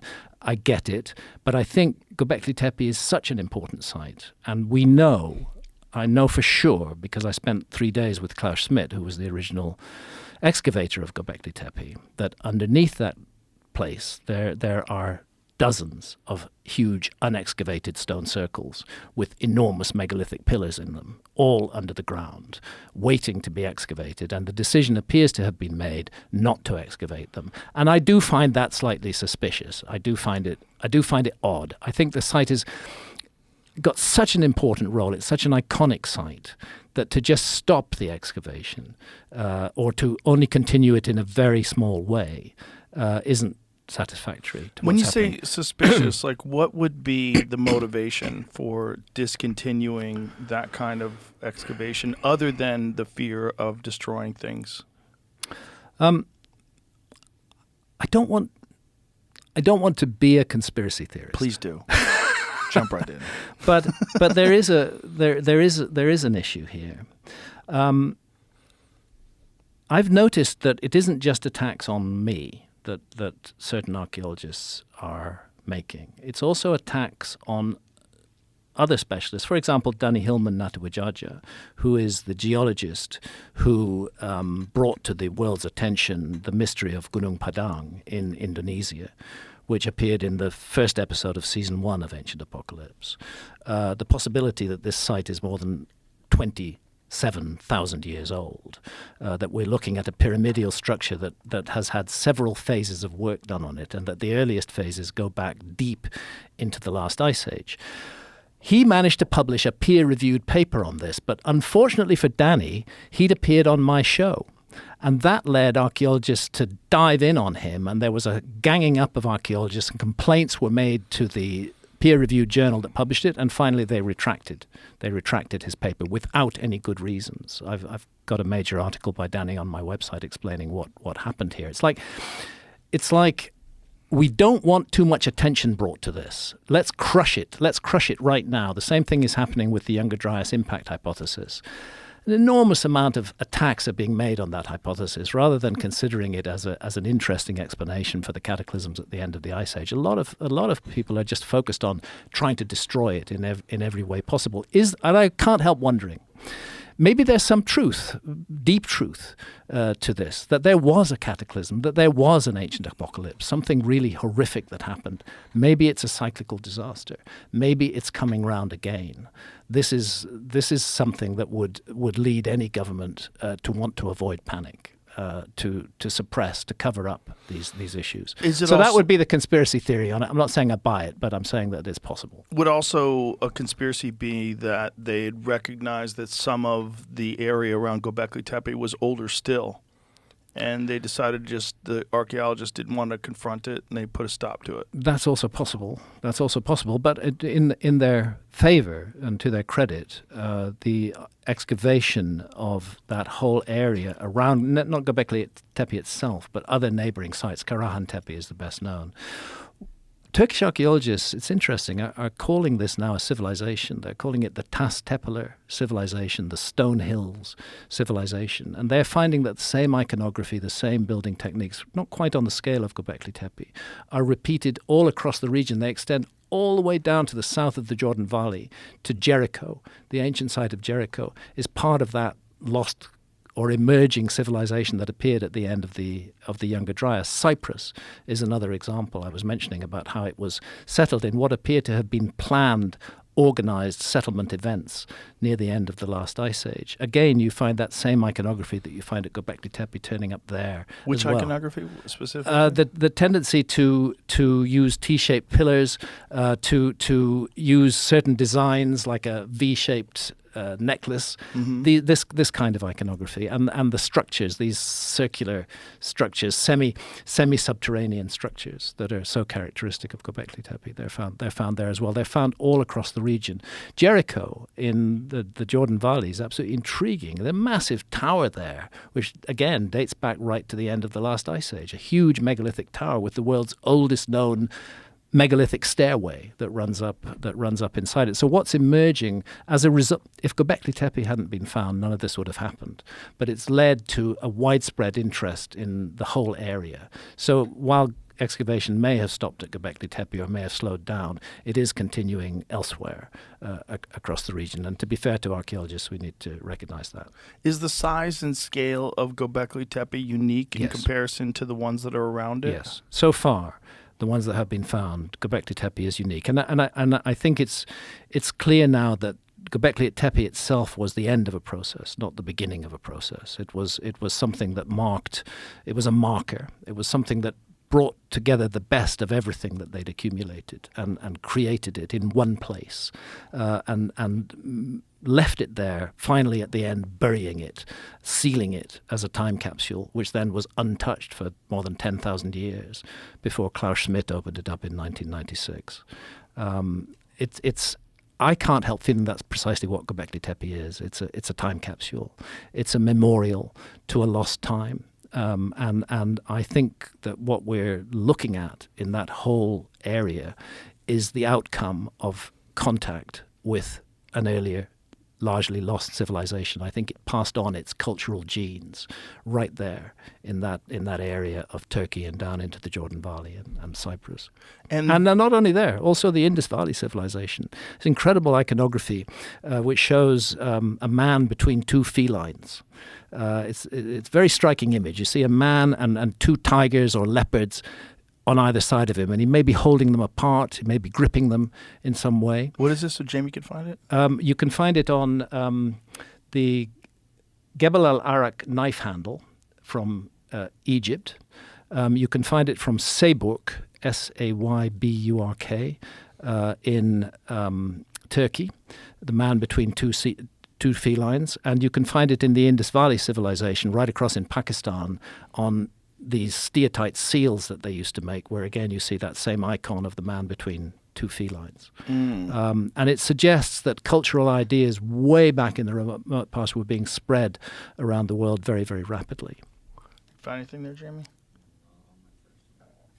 I can tell you the... So how much of that area where Gobekli Tepe has been searched with LiDAR? Here it is. Here's the images. Look at that. Wow. Yeah, there we are. That's Harappa. That's from the Indus Valley civilization, man between two felines. What do you think that supposedly represents? Nobody knows what it represents, but what's intriguing is that it turns up in so many different places. But I'd like to find just give me 1 second just to find something. I hope I'm online here. I am. How many of the areas have been searched with LiDAR? Hang on, Joe. Bear with me. Just No one- worries, one- no worries. 1 minute. This is where I have to take my bloody glasses off. You got to go back and forth? Yeah. You looked at that. I'll show you that. Karen Tepe has some cool stuff that I don't think we've seen before. Whoa. There's this huge skeletal figure. This one, 12 feet high or something like that. Extraordinary. Kind of similar to the Easter Island heads. What's going on down there? His hog. What do you think it is? How weird are those structures? Yeah. You know, but like the way their hands are placed, it's kind of similar to the way the Easter Island hands are placed. Jamie, could I get plugged into the HDMI? Sure. Do you need to? Yeah. Okay, pause, please. We'll pause. We'll be right Would be back. good. All right, we're back. We're back. Okay, we found these images from. So this is from Jamie. Maybe you could expand that the Cyborg relief. I think you have to do it. Okay, it's on my. Yeah. There we go. So this is about 10,000 years old. It's from a site in the area of Gobekli Tepe called Cyborg, and it's gone. Here it is. And it's clearly a man between two felines. And interestingly, he's holding his dick, exactly like that piece that you just showed from Karahan Tepe. And then if we go on,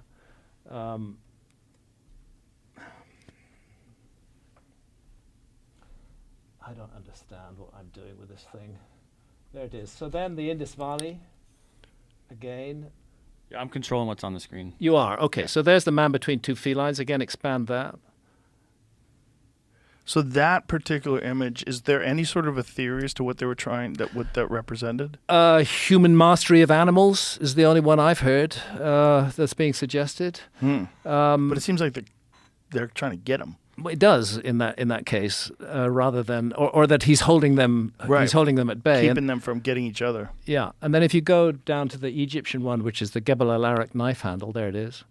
That's from ancient Same Egypt, thing. pre-dynastic Egypt. Same thing. Wow. And then the next one is from Tiwanaku in Bolivia. That's a redrawing from Tiwanaku in Bolivia, and again, it's a man between two felines. Wow. So when I see this kind of complicated image turning up all around the world, I can't help feeling that there's a remote common source, which is sharing. It's not each culture representing or influencing the other. It's a remote common source that they all share. What's the last one from where's it from again? From Tiwanaku in Bolivia. Look, what do you think he's got in his hands?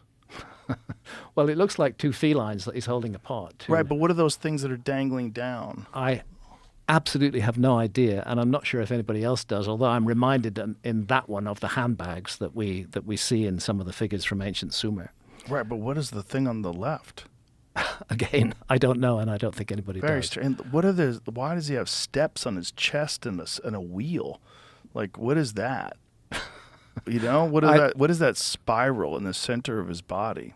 It's a spiral of mystery. I honestly don't know the answer to Bizarre, that question. because, like, look, there's a geometric pattern, You and see- it goes up and down with the steps, and it Yes. repeats on both corners. That one where it steps up, and the other side where it steps down. Yeah. Very strange. It would be nice if there were written records from Tiwanaku. Wouldn't that be told us sweet? what it was about, but unfortunately there aren't. Just very, very bizarre. So what I'm saying is we're seeing a sudden emergence of something that is being recognized as a civilization in Turkey just immediately after Gobekli Tepe, around the time of Gobekli Tepe. And we're seeing it in the Jordan Valley, and we're seeing it in the Indus Valley, and we're seeing it in South America as well. The same iconography keeps on repeating, and I don't think it's a coincidence. The area where the Olmec are, have there ever been LiDAR excavations or... I wouldn't be surprised if there Discoveries? have. Villa Hermosa, the sort of central of the Olmec area, is a very highly populated area. It's been heavily developed. The areas where LiDAR has been used in Mexico and Central America and Guatemala has been finding thousands of Mayan ruins that nobody knew were there before. Again, under the jungle canopy. LiDAR has been used extensively in the Yucatan in Mexico and into Guatemala as well. But whether it's been used, there Look we at are. that. Hundreds of And long Olmec lost ceremonial centers. Yeah. Wow. Yeah. This is all thank you LiDAR. You know, So crazy that stuff was there all along. and nobody knew. And nobody knew. Yeah, and of course the Amazon rainforest is an even bigger rainforest than this, and what's hiding in it Right. is a mystery that needs to be solved in the coming years Right. if we're going to have any idea of our own past. I think the Amazon's incredibly important. It's why I chose to focus season 2 of Ancient Apocalypse on the Americas, because I think in terms of the quest for the origins of civilization, the Americas are the most neglected area. Archaeologists haven't looked there. They define themselves as being in favor of indigenous peoples and against any kind of supremacy, but by and large they look to Europe and to the Middle East as the origins of civilization and don't consider that it might have been in the Americas. And what we're trying to show is that the story in the Americas is much older than it's been, and that there are mysteries here that have never been explained by archaeology. How much of the Amazon has been explored with LiDAR? A very tiny proportion. I worked with the team who are doing this, and they're solely in the province of Acre, in the southwest of Brazil. They haven't worked in other areas. What would be needed, I'm hoping some amazing philanthropist will come forward, and if such a philanthropist will come forward, I can connect him with the people who are doing the work in Acre, that we have a LiDAR survey of the whole of the Amazon. That's what I'd like to see. And it wouldn't be a $1 billion project because it can be done with drones now. It could be relatively cost efficient. That would be incredible. Just imagine what's out there. Yeah. And and we have the tech. We can do that. We can do a LiDAR survey of the Amazon. Where specifically did they think that lost city of Z was? And did they try to explore that yet? I think it was in Ecuador or Colombia. I can't remember. That was Percy Fawcett, wasn't it? And a kind of echo of that earlier discovery of lost cities in the Amazon. These stories won't go away because there is a hidden past in the Amazon. Right. And because there were cities in the Amazon, and God knows what was in them, before the Spanish came along and destroyed everything. God, it seems like that has to be discovered. I mean, that has to be looked at. Just specifically, if we could just find that the lost city of Z was a real place. If we could find it was a real place? Yeah. I wish we could. I mean, just finding lost city of Z is a legendary city in the Amazon rainforest, and British explorer Percy Harrison Fawcett believed was Mato Grosso in Brazil. Yeah, theorized that the city was a refuge for people fleeing the destruction of Atlantis. Whoa, that its wisdom could still be found there. Wow. Yeah. Wow. Well, I think we're going to find the lost city of X and Y as well. I bet. And W. Maybe A, B, C, D. And possibly A, B, C, and D too. Yeah. Maybe a bunch, yeah. It's at the very least, it's clear that not enough is known. Yeah. Not enough is known. And I think it's right and proper that we have curiosity about our past. And I think it's unfortunate that people, including myself, who express that curiosity without any dogma, but simply are mystified by problems from the past, are so likely to get slapped down and face this abusive power grab by archaeology, who are saying the past is ours, you may not intrude here, we will define you as a pseudoscientist, we will call you a hoaxer and a liar. I defy anyone out there to find a single statement I've made that is a lie. And a lie is a knowing untruth. Yeah. As far as I know, I have never, ever told knowingly an untruth. What a stupid thing to do that would be. That would scupper my whole work. Yeah, exactly. I may have made some honest mistakes. Everybody does, including the most godlike archaeologist. But I have never knowingly told an untruth, and I never would. Of course not. The interesting thing, though, is... But seriously, I'd like an example, because this is thrown at me so many times. You can't be responding to the haters all the time. It's bad. But they include archaeologists. I know, but the reality is most people aren't listening anymore. Define the untruth. I don't think that's working anymore, because I think enough people have seen your work, and enough people have heard you talk, and they know that you're reasonable and intelligent, and that there's something there. Yeah. And the more people look at these images, and the more people hear people like Flint just out and out lie, to try to dismiss these things. It was most unfortunate. I think he let archaeology down very badly in the way that he manipulated that debate. And I'm sorry it's taken me so long to come back with the fact checking, but it was necessary to do. And I'm very grateful to a number of completely independent, separate individuals on the internet who have drawn attention to some of what Flint did. Yes. One calls himself illegitimate scholar, and the other calls himself debunking. And they got into this material very, very early and helped me to understand how I'd been duped by this material. Because I took it all at face value at the time. That's the beautiful thing about the internet. Yeah. There's a lot of people out there that are very invested in these ideas and exploring them, and they also find it very uncomfortable that they're being confronted by these scholars, these people that are supposed to be the ones that are the experts in this area, that are dismissing things that shouldn't be dismissed, that are lying about statistics, just try to diffuse your argument. Yeah. And there's also that feeling of being patronized by the so-called experts. Nobody wants to be patronized and feel that somebody else regards them as too stupid to make up their own mind on something. Right. And they think that somehow or another that exploring these ideas dismisses the legitimate work that archaeologists have already done, which I don't think it does at all. Not at all. Archaeologists have done some fantastic work, Yeah. and it's really important work. What I've realized is that there's almost two different mindsets at work here in looking at the past. I think archaeology is very determined to demonstrate that it's a science, that it's a hard science, that it's completely rational, that it's all based on scientific method, and anything that sounds unscientific, which include myths, must be avoided. And also, I do find that archaeology, and it may be true in other sciences as well, are very reluctant to use the imagination. The imagination is seen as a deadly threat, whereas I think imagination is a really important thing in interpreting the past. We should be open to possibilities rather than coming into what we confront with a closed idea. We should consider how it might have been, what might have happened. Let's use our imagination and think about this, think what all this means, think what that common iconography all around the world means, rather than just saying, oh, it's a coincidence. Well, in some places that's your only option, like the Olmec culture, where we don't know. Well, we have these faces that don't look like. Yeah. I mean, it's confusing. They look like maybe they're from Polynesia. Yeah, maybe they're from Africa. Yeah, could be Polynesia, could be Africa, and then there are these other faces, which in the video I've put out, I've shown some of these. It's not just myths of a bearded foreigner turning up in the Americas, which Flint Dibble and other archaeologists say were all concocted and invented by the Spaniards. We discussed that during the debate. I have a real problem with that, because that is patronizing to the indigenous people. I think the myths were there amongst the indigenous people, and I think the Spaniards saw how they could use them, how they could manipulate them, but I don't think they made up the myths and somehow imposed them upon the indigenous people, who then believed that they were their own myths. I don't think they were that stupid. They knew what their myths were. Well, my concern with that line of thinking is that we've seen evidence of that sort of destruction of the real history of people in America, with how they forced Native Americans onto reservations and forced them into speaking English and forced them into learning Christianity.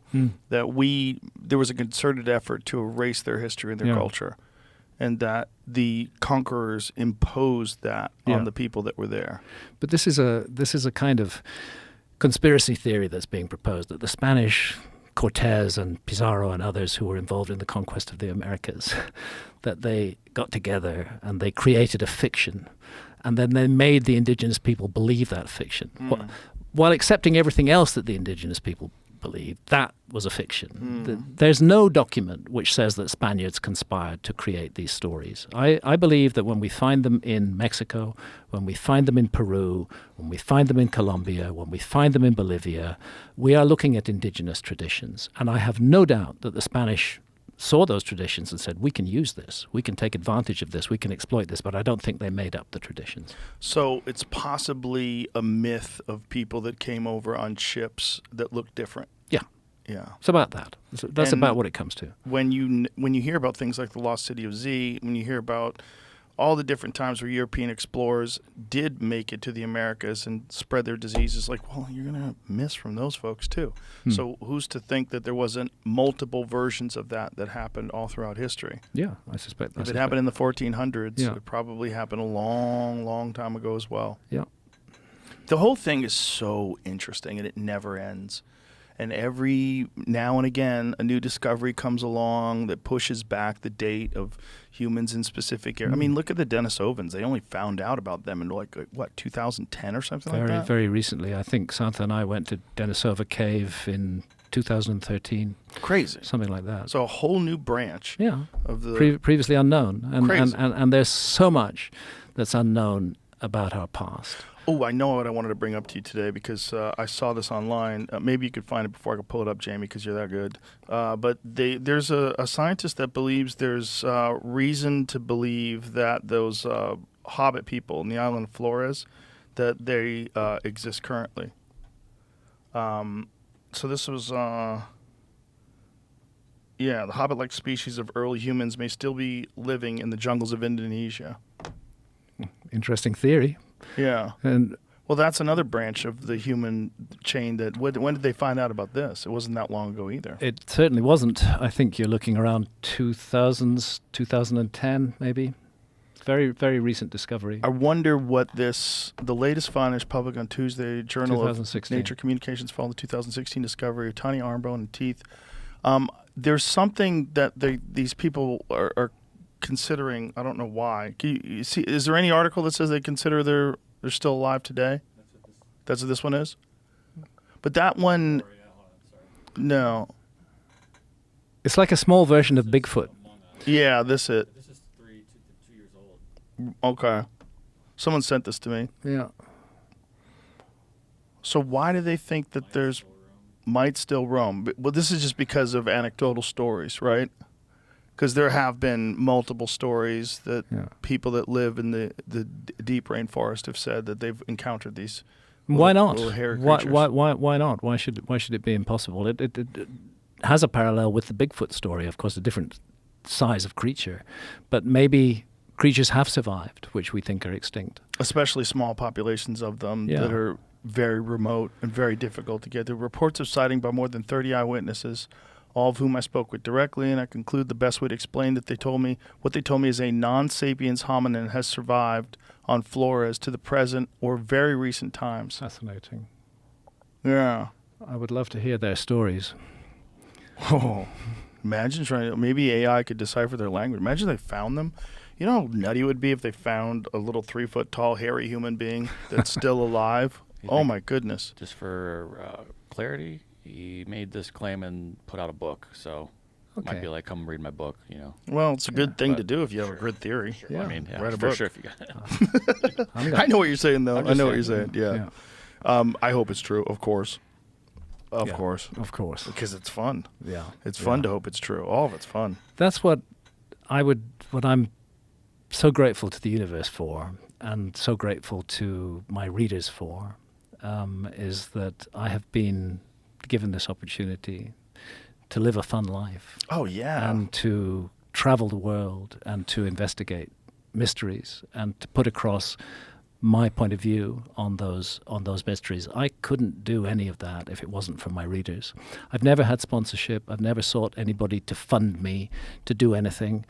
I started out massively in debt. I've got to the place now where I can travel whenever I want and explore places, and that's all down to my readers. It's not just me, it's me and my readers that are making this possible, and I'm enormously grateful to them. And these days my viewers as well. You're a very lucky man. I was going to say I'm that blessed. earlier when you were talking about how you've never taken a vacation. Like, well, you in haven't, a but your s- whole life's a vacation. Exactly. That's why I don't see. Yeah. I'm 74 years old now. I don't see myself retiring. The idea of retirement is just out of the question. You for try me. to retire, I'll go find you. I'm going to go grab you, drag you out, I love give doing you some vitamins. I love doing what I do. Yeah. And I hope it's contributed something useful to the world rather than just flim flam. Oh, no, it most certainly has. It most certainly has. I first found out about you because of Fingerprints of the Gods. And Yeah. one of the things that I found most fascinating when I started going into your work was the the idea that the Ark of the Covenant exists in Yeah. Ethiopia. That's what brought me into this field. Before that, I wrote all about current affairs. That story is so nuts, and it sounds so ridiculous, and people, you go, what? The Ark of the Covenant's real? But then when you go into the history of these people that lived there, and they all suffered radiation poisoning, and it's like, wait a minute. Cataracts over their Yeah. eyes. Yeah. And let's not forget that there's an indigenous population of Old Testament Jews in Ethiopia, the Falashas, who have their own story about how the Ark of the Covenant got there. Right. Different from the Ethiopian national epic, which is called the Kebra Nagast, the glory of kings. That's why I got into this field. I was a current affairs guy, and Ethiopia was on my beat, and I just kept on coming across this story, and I realized it was central to Ethiopian culture, and I decided to investigate it and explore it, and it led to The Sign and the Seal, which was published in 1992, and that's what set me on the path to Fingerprints of the Gods and everything that followed that. So who is getting the cataracts? The guardian of the Ark. This is a monk who is appointed. The place is Aksum in the province of Tigray in northern Ethiopia. It's a massively interesting place. Aksum has these huge granite stelae. They're very similar in many ways to ancient Egyptian obelisks. They're a bit different in shape, but same sort of height, some of them going 110 feet high, cut out of solid granite, right up there in the highlands of Ethiopia. And then they have an ancient church, the Church of St. Mary, cathedral actually of St. Mary of Zion, where the Ark apparently was kept for hundreds and hundreds of years. Before that it was kept elsewhere. And then now it's been moved into a chapel that stands next to St. Mary of Zion Cathedral. And that chapel is guarded by armed men. The whole town is an armed camp that is protecting what they believe to be the Ark of the Covenant, but it's guarded particularly by one guy who is the official guardian of the Ark, and he's elected by other monks to be the guardian of the Ark, and several of them have run away when they get that election, because once you're elected as the guardian of the Ark, when the previous one has died, you're going to be kept in that chapel forever. You'll never be allowed to leave it. So they're close to whatever this object is. They're close to it. And I met 3 of them over a succession of years, because their mortality is once they're appointed, they die very soon. And they all had these cataracts over their eyes, and they all blamed the object in that chapel, whether or not it's the Ark, for causing their blindness. Wow. So it's and no one is going in there and trying to get to the bottom of it. They won't let you. They won't let you. They won't let you. Can to we a certain, bribe them? No. It seems like someone should go look. Yeah. What the hell is that? Yeah. What's in there? I mean, if we really find out the Ark of the Covenant was an actual object, I think it was an actual object. and you think it was some nuclear something or another? Like, I don't know do you what think it was. I think it's what is rightly described as an out-of-place artifact. Because if you look at the description in the book of Exodus, the very precise dimensions of it, I think in modern terms we'd say 3 feet 9 inches long by 2 feet 3 inches high and wide. It's got a layer of gold, it's got a layer of wood, it's got another layer of gold. It's very precisely specified, like a blueprint in the book of Exodus. And then it does all this stuff. It shoots out jets of fire and kills completely innocent people. It kills 50,000 Philistines in the city of Ashdod when they briefly capture it from the Israelites and make the mistake of treating it like a tourist object, and they open the Ark of the Covenant and look inside, and suddenly everybody in that city is dying, and what they're dying of is cancerous tumors. This is described in the Old Testament. So it's intriguing that this object is so precisely specified and is reported to have done these terrible things. It's just insane that we know where it is. Well, we know that I believe Ethiopia has a very strong claim to it, but that's all I can say, because I've not seen it myself. I've been right outside the door of that sanctuary chapel several times. But Did you bring a Geiger counter? No. That would be a good thought. Yeah. Yeah. Imagine it was going nuts as you got close. That would be a good thought. I mean, it's not like it's going to be, if it's radioactive, it's not like it's going to be contained just this one small area. You're going to have traces of it that leak out. That's true. It would be a good way especially to if people are getting cataracts from being in the room with it. Yeah. And so 3 different people you talk to have cataracts from that. Yeah, and Wow. they all blame the Ark. And one of them, it's a resonant phrase, which sticks in my memory. I asked him why, and he said the Ark is a thing of fire. Just that. Did he describe it to you? Not beyond. He did describe it as a box, rather like the biblical description, unsurprisingly. But Did he describe what it looked like the outside of it? gold, Gold. gold, Wow. and of course gold is a very good insulator against radiation. I don't want to go too far down this track. To me, the Too speculative. The fascinating thing is that Ethiopia is the only country in the world that actually claims to have the Ark of the Covenant. That it's central to religion and culture in Ethiopia today. That there's much to support that argument, particularly in the form of the Falashas, the Ethiopian Jews, and their very ancient traditions about how they got to Ethiopia in the first place. In context of all of that, I think Ethiopia has a very good claim. Very interesting claim, and that's why I wrote a book about it. That one to me is just like, we know where it is. Yeah. That one to me is so crazy that someone is keeping that information from the rest of the humans. Yeah. Because if we found out the Ark of the Covenant was in fact a real object and we know where it is and it does match the description in the Bible, that kind of changes everything. Now all of a sudden the Bible is not just stories and myths. The Bible is some sort of a historical record. Yeah. Well, let's not forget that one of the world's best-known flood myths also comes from the Bible, which is the flood of Noah. Right. Which again is part of this worldwide tradition, of which I am absolutely convinced Atlantis should be understood as a part of that worldwide tradition of a global flood and the loss of a former civilization. And it's one of the reasons why I've done the work I've done over these years. So when you're doing season 2, what did you learn from doing season 1 that you applied to season 2? Was there anything different about the way you went about it? Definitely. I have learned from the criticisms of archaeologists, and one of the first things that became very clear to me, and they're absolutely right, is we need more indigenous voices in this series. And that's what we've made sure to do.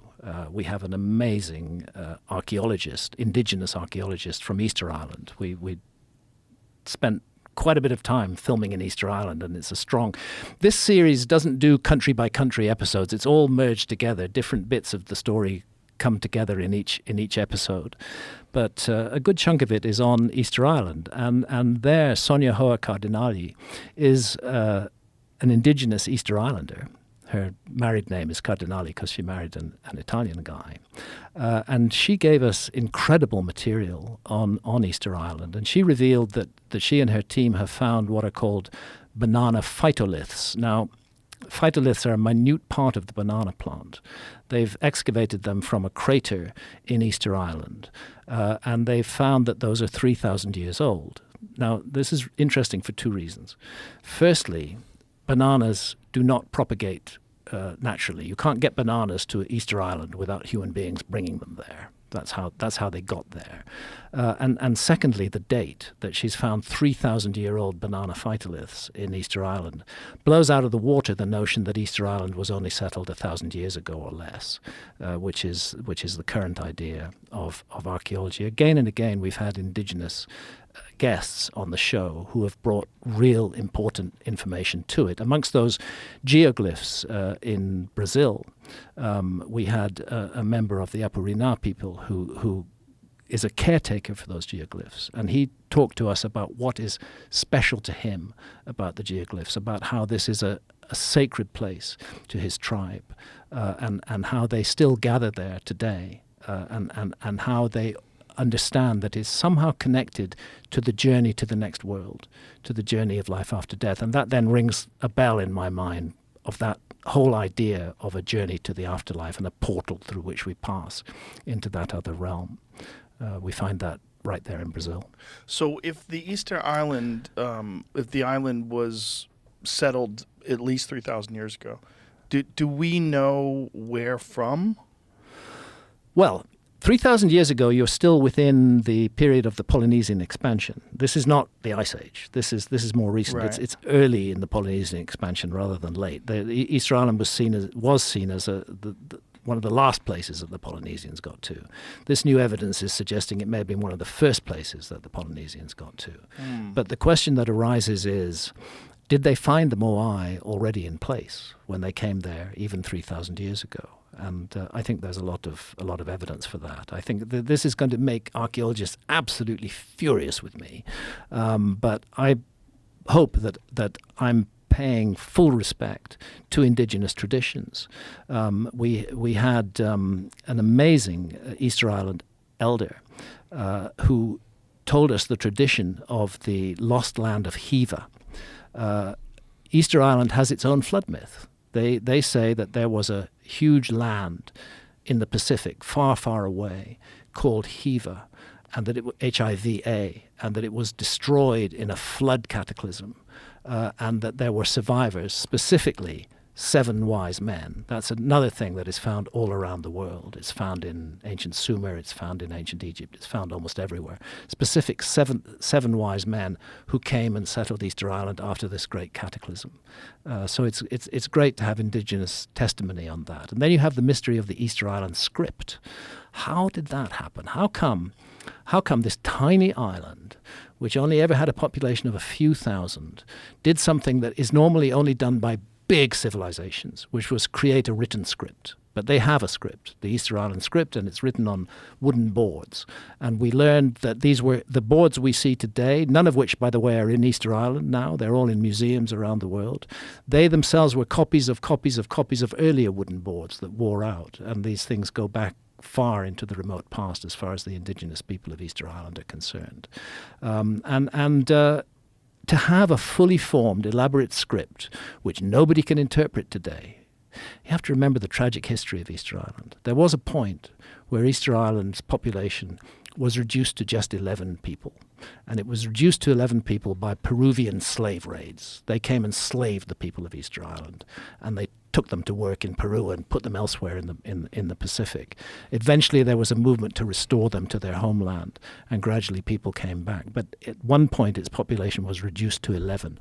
All the elders were wiped out, those who were the memory carriers. And so what's left now is just a hint of a memory of these things. But they speak with awe of these tablets with the script on it. And to me, that is a sign again that there's something wrong with our understanding of Easter Island. How can we explain that this tiny little place produces its own written language? Why would it even need a written language when you can walk across the island in 3 hours?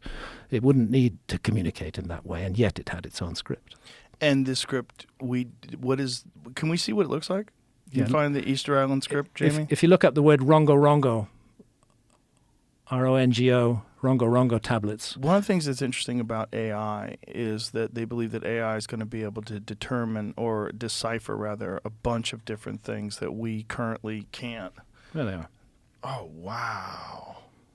That's crazy. It bears some curious similarities to the Indus Valley script, which has also not been deciphered. And let's hope AI can decipher both of them. Look at that. That's and the way it runs is you read from left to right along the top row, then you go from right to left along the next row, then you go from left to right along the next row, and so on and so forth, a sort of snake-like How do they know that?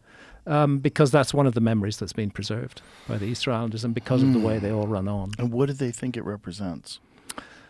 According to Leo, the elder who we talked to in Easter Island, it contains memories of the past. It contains memories of the past in Easter Island, instructions on how to navigate, information about the stars, and information about how to live as a community. Wow. But in a language that we don't know. We don't know what it sounded nobody like. knows it. All we have is an oral tradition, which itself is very fragmented and very faint because of that reduction of Easter Island's population to just 11 people, and the fact that the elders who were within historical times able to read these tablets were all wiped out. How did they decipher cuneiform? Cuneiform, I think, because of its relationship to later languages, which were known. That's cuneiform is a writing system. You find the earliest version, I think, amongst the Sumerians, and then in later Babylonian society as well. But when you have a language, and you have a language that it's related to that you can read, or where you have a text in two different languages, but it's the same text, then you're in a place where you can begin to translate it. That's what the Rosetta Stone does in ancient Egypt, because we have it in the ancient Egyptian hieroglyphs, but we also have it in Greek. And that's why suddenly the code of the ancient Egyptian hieroglyphs was cracked because of the Rosetta Stone. Well, there isn't a Rosetta Stone for the Easter Island script or for the Indus Valley script. But I think in the case of the cuneiform, there was something similar, some context to place it in. So the Easter Island, these enormous statues, one of the things they found, and I don't know when they started doing this, they dug deeper and deeper and deeper and found out that the heads that are above the surface are just a tiny part of it. Absolutely. So do you think that it's just natural erosion that covered up everything else? No. You think it was purposely? I think it's a very complicated issue. The issue of erosion, it's not so much erosion, it's the deposition of sediment. It's the deposition of sediment Over time. Over time. And what we're looking at with these Easter Island heads, I was fortunate to know, there we are, and I was just going to say, I was fortunate to know Thor Heyerdahl, and there he is in the blue safari suit standing at the shoulder of the Easter Island Moai. And you can see that the dark bit is the bit that was above ground. And then they dig down and they find that it goes down 30 feet underground, this enormous thing. And this is not as a result of being exposed by erosion. This had to be excavated in order to reveal it. Right. And the issue is, on this tiny island, how much, if this thing is only 700 years old, which is something that archaeologists often say, 700 or 1,000 years old, if it's only that old, how do you get 30 feet of sedimentation on this tiny island in just 700 years? It looks like a much longer period that would be required to create that depth of sedimentation. Put that image back up again, please. So how much time do you think, I mean, has there been speculation? Like if it just natural layers of sediment being dropped down, how long would it take to cover something like that? Well, this is where I'd like to defer to the work of Dr. Robert Schoch, who's a brilliant expert in this field. We invited Robert Schoch to join us in season 2 of Ancient Apocalypse, but he declined. I think that's unfortunate because I think Robert Schoch has done breakthrough work on Easter Island, and it's Robert Schoch who first realized that this is a problem. This deep burial of these statues by natural sedimentation is a problem. It's a chronological problem that speaks to these statues being much older than we imagine they are. Well, is Robert Schoch declining because of the criticism that he received about the Temple of the Sphinx? I'm not sure why. He probably doesn't want to deal with it anymore. I've always regarded Robert as a good friend, but he and I have not spoken since 2015. On purpose? Well, I would love to speak to Robert. Is he trying not to talk to you? And I take every opportunity to express my admiration for him. And Robert has been very brave. He is a credentialed geologist, and he has stuck his neck out on the Sphinx. And a lot of people want to cut his head off for doing that. And I appreciate his courage, and I appreciate his openness of mind and his willingness to get into this. But I don't know, somewhere between 2013, we were still good friends. We traveled to Gunung Padang together in 2013. What year did he do the podcast, Jamie? He did our podcast back in the day. Yeah. I want to say it was around 2015, 2016. Yeah.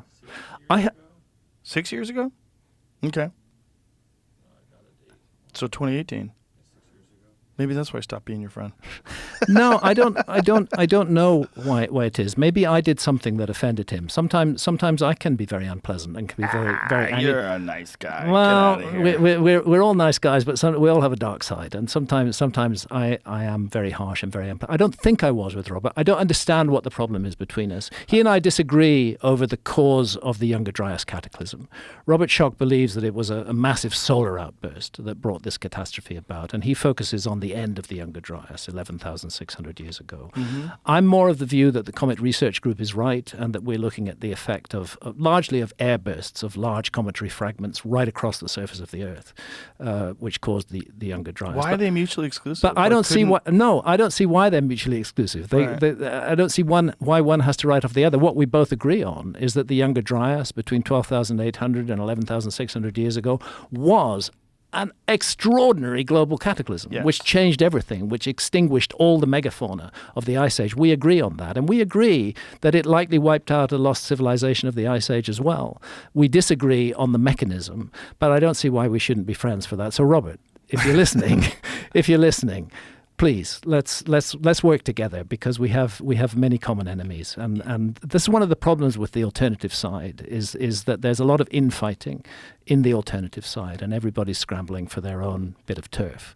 Whereas the archaeological side, they're very unified in terms of attacking what they call pseudo-archaeology. They work as a team, and that teamwork makes them very efficient. We're very inefficient on the alternative side. Well, I'm assuming, if I shouldn't be assuming, but I'm assuming it's the criticism. He probably wants to keep his job, and he said everything he wants to say. And I'm not sure. I think Robert is open to doing television. The fact is, we invited him to come to Israel and to give his point of view, and he declined, and therefore he must have a strong reason to do that. Well, I hope he still loves you. But I hope so too. Has anybody speculated about how much time it would take to cover those Easter Island statues with sediment? Thousands of years. Thousands. Shocks view, yeah. Thousands of years. Yeah. 30 feet of dirt. Mm-hmm. Remember, it's a small island. Right. It's in the middle of the Pacific Ocean. Right. It's 2,000 miles from Tahiti and 2,000 miles from the coast of Peru. It just seems strange that there's so many of those statues in this one area, too. Like, what did Hundreds that of them. island Hundreds of signify? Like, why did they do that? Well, it's what it calls itself, Te Pitua Te Henua, the navel of the earth.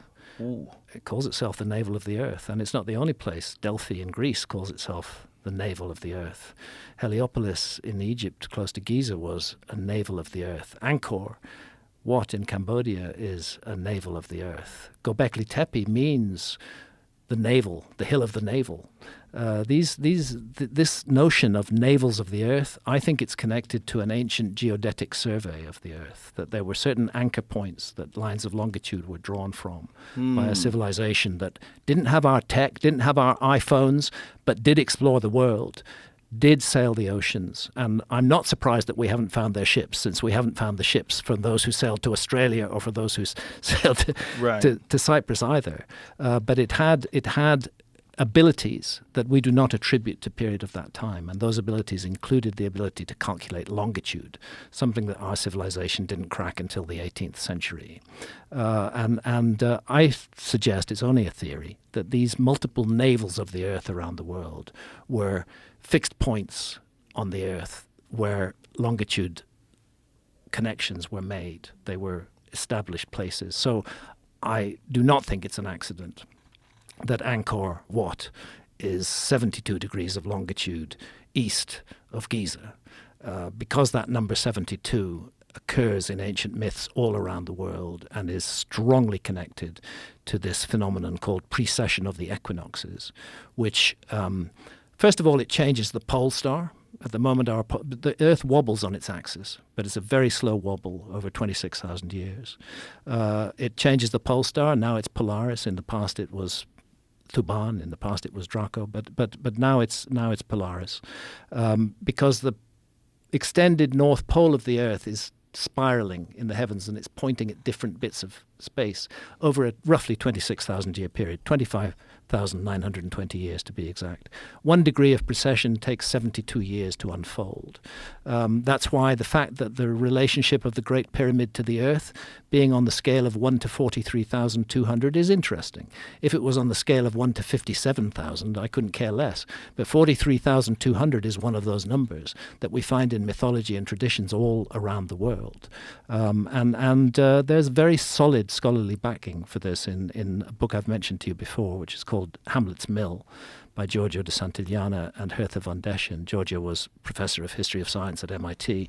They draw attention to this, that there appears to have been a very ancient knowledge of this obscure astronomical phenomenon, which our culture attributes to the Greeks and thinks only goes back a couple of thousand years. Santillana and von Deschen were of the view that it goes back to what they called some almost unbelievable ancestor civilization of the remote past. How could they even know that that was happening? Like, by what method could they make those calculations that the Earth wobbles on its axis every 26,000 years? Like, you have to observe for more than one human lifetime. You've got to keep observing. And then extrapolate the wobble? Well, you may have to observe for hundreds of years in order to conclude that it's a wobble is another thing. But to conclude that the skies are changing at a regular fixed rate, that's going to take observation over a few hundred years. 72 years is one human lifetime. In that 72 years, the precessional shift would be the equivalent of the width of your finger held up to the horizon. Very hard to note. But if you extend it for several hundred years, it'll be very clear that something is going on. And what's going on is the constellation that rises behind the sun, particularly notable at key moments of the year: the summer and winter solstice and the spring and autumn equinox. And the age in which we live, as anybody, of course, astrology is another one of those things that archaeologists despise. Yeah. But as anybody who follows astrology will know, we live in the dawning of the age of Aquarius. And that's because the sun on the spring equinox is, within the next 150 years, is going to move entirely out of Pisces, where it sits at the moment, and is going to move into Aquarius. The age of Pisces, with Pisces housing the sun on the spring equinox, began around the time of Christ, about just over 2,000 years ago. And before that, it was the age of Aries. We have all this ram symbolism in ancient Egypt at that time. Before that, it was the age of Taurus, constellation of Taurus housing the sun. All of this is a process that unfolds at the rate of 1 degree every 72 years. So when I find that the Great Pyramid models the Earth on a scale of 1 to 43,200, which is 72 times 600, I wake up and I think this is interesting. And when I find that Angkor, one navel of the Earth, is separated from Giza, another navel of the Earth, by 72 degrees of longitude, that rings another bell. And I think that's something curious and worthy of exploration. I think we also, when we talk about ancient people studying the sky, we think of the sky today.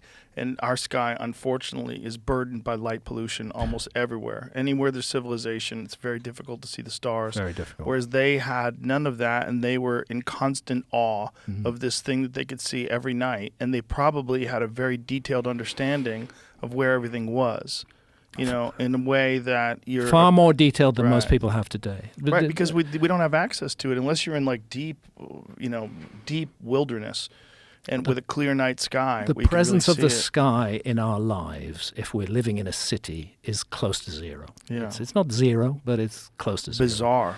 Yeah. It's a bizarre detachment that is propagated by technology. Oh, yeah. Very, very much so. Very weird, right? Because it's actually dangerous for us. Yeah. Because I think it makes us disconnected from the idea that we're connected totally to the universe, and that feeling of awe that you get when you see a completely star-filled night.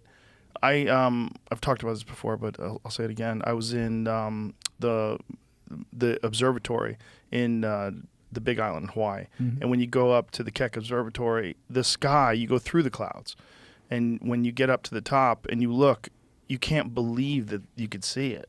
You can't believe. I've been there 3-4 times. Only once did we really catch it. The last time was pretty good, but one time we caught it perfectly, where there was no moon in the sky and the sky was completely clear, and it was astounding. Astounding, yeah. You feel like it's a windshield and you are on a spaceship and you're flying through Yeah. deep space. You see stars everywhere. Which That's a is beautiful really, way to put it. That's exactly what we are. We're in a convertible. We're in Yeah. a convertible spaceship flying through the universe. That's really what it is. And you don't see it every day because of light pollution. And I think it's one of the saddest things about our culture. It's incredible that you can go out at night and you can see and, you know, drive and go to your favorite restaurant and go to the movies and all kinds of nice stuff. But what we're trading off is literally our connection to this insanely beautiful thing that hypnotizes you with its awe. It just, you look at this, if you get to go camping on a night where you see everything, it's incredible. It's one of the greatest things you could ever see. Yeah, And I it agree. used to be there for everybody, and it used to be how they lived their life. It was an ever-present reality. Yeah.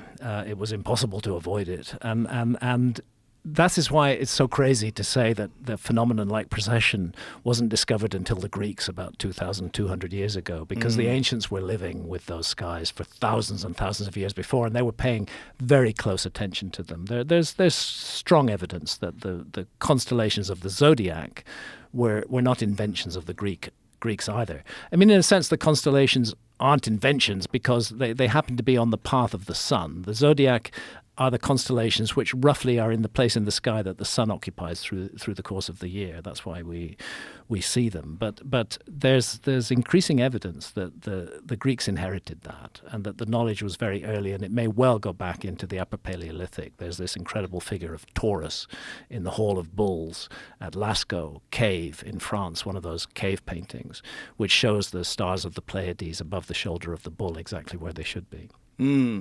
What is the oldest version of astrology that we have? Well, again, you have the official position on this, and you have the unofficial. What's the position. official position? Well, the official position is that it's something that developed during the time of the late Mesopotamians and the Greeks. This notion that somehow there was a connection between the sky, events in the sky and what happens to us. But I think it's much older than that. I think the idea that the sky in some way determines our destinies is a very ancient idea, not a recent idea, and it kind of makes sense. I mean, it's weird to think this. I don't mean to be selfish to the human race, but we would not be here. No human beings would be here if it were not for that whole vast universe out there. It would be wrong to say that the universe exists so that we can be. Right. But the fact is, we would not be. We're part of that huge cosmos. And you're right. It's forgetting that we're part of the cosmos, or regarding the cosmos as something that we must conquer, which is the modern mindset, which is most unhelpful. Yeah, I've always been fascinated by astrology, not like the newspaper astrology, like you're a Cancer, so that means this. But the idea that the time you were born, the place on Earth you were born, where you were conceived, all these play a factor in your personality, and that this was somehow or another mapped out by people thousands and thousands of years ago. I know a lot of people like to dismiss it as myth, and I've been one of those people, but part of me wonders if there is some sort of an impact that, look, we know that the gravity from the moon affects the tides. We know that we're mostly water. We know that there's some sort of an effect that planets and gravity and stars must have on the entirety of the universe. Yeah.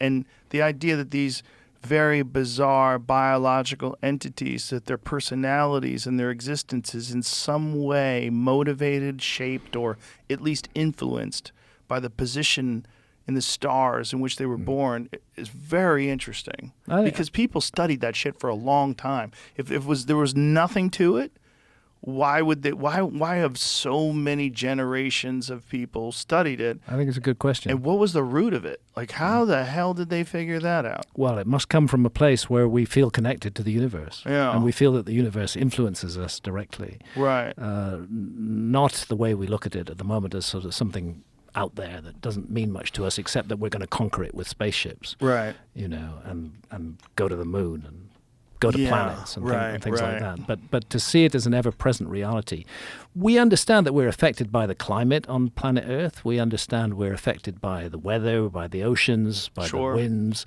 They affect us. They affect our personalities. So why shouldn't we be affected by the broader universe that surrounds us? Yeah, it does make sense, but I've never heard anybody explain it. No, have you ever talked to like a legitimate, air quotes, astrologer? No, I haven't. It's not been a central focus for me. My central focus has more been on the evidence for really precise ancient astronomy, particularly amongst the ancient Egyptians, but also fantastically advanced amongst the Maya in Mexico as well. And we have a big focus on the Maya in season 2 of Ancient Apocalypse, and I was fortunate, blessed, to have a brilliant archaeologist, Ed Barnhart, who joined me there in Palenque. And he's not sneering at me. He doesn't agree with everything I say. He's very clear on that.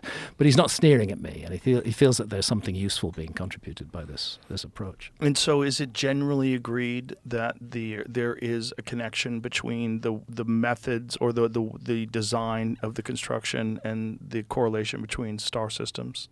I don't follow the question quite. Is it agreed by archaeologists that the reason why these things are constructed in a very specific direction and in a very specific design, that it is mirroring the cosmos?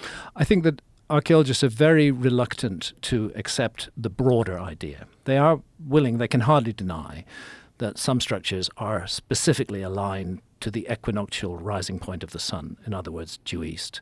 And other structures are aligned to the rising or the setting of the sun on the summer or the winter solstice.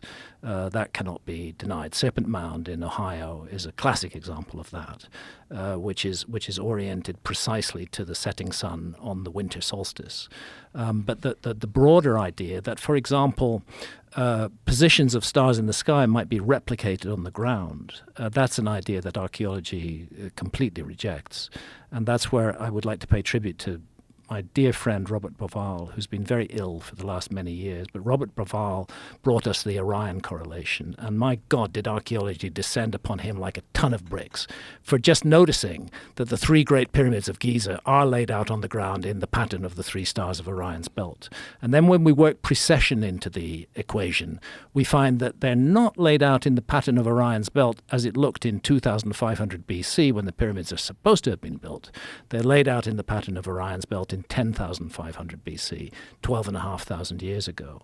So it's like a marker on the Giza Plateau speaking to that age, just as Pillar 43 at Gobekli Tepe speaks to that age when in the astronomical diagram on that pillar. Which also means that they would have been aligned 35,000 years ago as well. Yeah, that's right, because it's a cycle. Yeah. It goes back. Then the Sphinx is another one of those, right? Yeah, the Sphinx is another one. The Sphinx aligned with it. It was looking at the rising sun, and behind it the constellation of Leo 12,500 years ago. But if you go back 26,000 years before that, you'll find the same alignment occurring. It's a cycle. It's not a one-off event. It's a cycle that recurs every 26,000 years. It's a mind blower. It's a mind blower, and that's why John Anthony West, who I'm so glad you had him on your show. Had him on a couple times, yeah. Before he passed. He was such a genius and such a funny guy. I recommend that to everybody. That Magical Egypt, the 2 DVD series that he had, they're amazing. Yeah, absolutely. My wife hated them because I was watching them so often. She's like, "You watch this Egypt thing again?" I couldn't stop. Yeah, I probably watched it 30 times. He was an absolute genius, and John was of the view that the Sphinx is more than 30,000 years old, yes, rather than just 12,500 years old. Well, that's what aligned so interestingly with Robert Schoch's analysis of the water erosion. Mm-hmm. That this is thousands of years of rainfall. Yeah. That's the really important matter that Robert Schoch has brought to the table, which no other person has dared to do.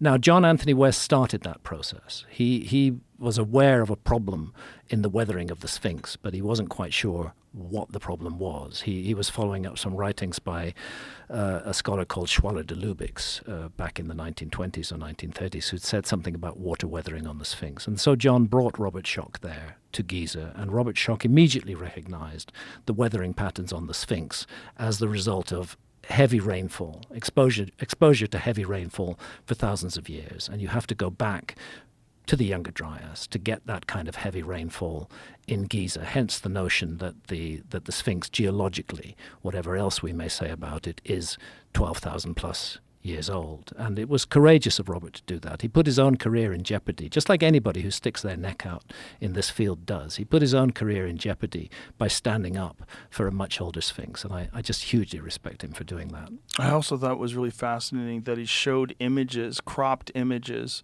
of this water erosion to other geologists, and they all agreed it was water erosion until they figured out where it was. There you go. And they're like, I'm not signing off on that. That's right. Because it's just too controversial. Yeah, they circle the wagons at a certain point and go out to your career. Yeah. Most unfortunately.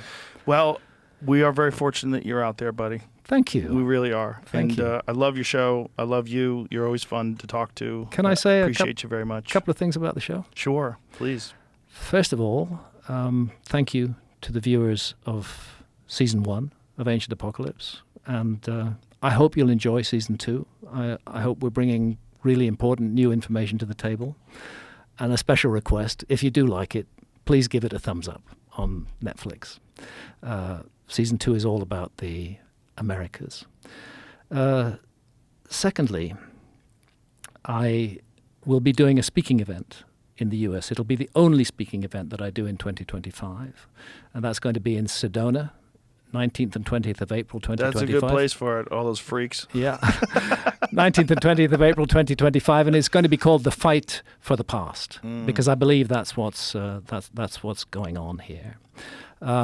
So I hope that people will enjoy the show and express that enjoyment. That would be really, really helpful. I know they will. I know they will. And the final thing I want to say is thank you to Keanu Reeves. Thank you to Keanu Reeves for joining me on the show. Keanu reached out to me some years ago because he's making this incredible comic book series called Berserker, B-R-Z-R-K-R, about an immortal warrior who's born 80,000 years ago but has the power of a god and cannot be killed.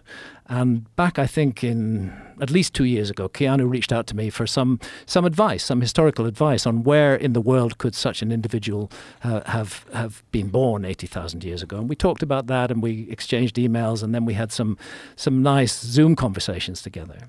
Oh, that's cool. And I sense that this is a very open-minded, very curious, very interesting person. So when we were doing Season 2, I did ask him, would you join me and speak about this and speak about your curiosity of the past? And he knew what he was up against. Actually, just before Keanu and I spent a day together filming for Season 2 of Ancient Apocalypse, he'd watched the debate between me and Flint Dibble. He knew what he was facing getting into this, but he had, again, the courage and the integrity to stand up, to stand by me in that story. And I'm enormously grateful to him for doing that. And I found along the way, I suspected it when we knew each other just by Zoom and by email, I found along the way what an incredible gentleman Keanu Reeves is, how kind-hearted he is, how humble he is, how he turned up for the shoot carrying his own baggage. He's just a gem of a human being, and he radiates kindness and decency and care and love towards others, and I feel privileged to have had the opportunity to get to know him, and I hope our paths will continue to cross in the future. That's awesome. Above all, I'm grateful to him. Shout out to Keanu. He seems like an awesome guy. He's an awesome guy. He's everything that people say about Keanu is right. He's a great man. There he is. There's two of you together. Yeah. All right, Graham. It's always a pleasure. Thank you, sir. Appreciate you very much. Thanks, Joe. Thanks for having me back on the show. All right. Bye, everybody.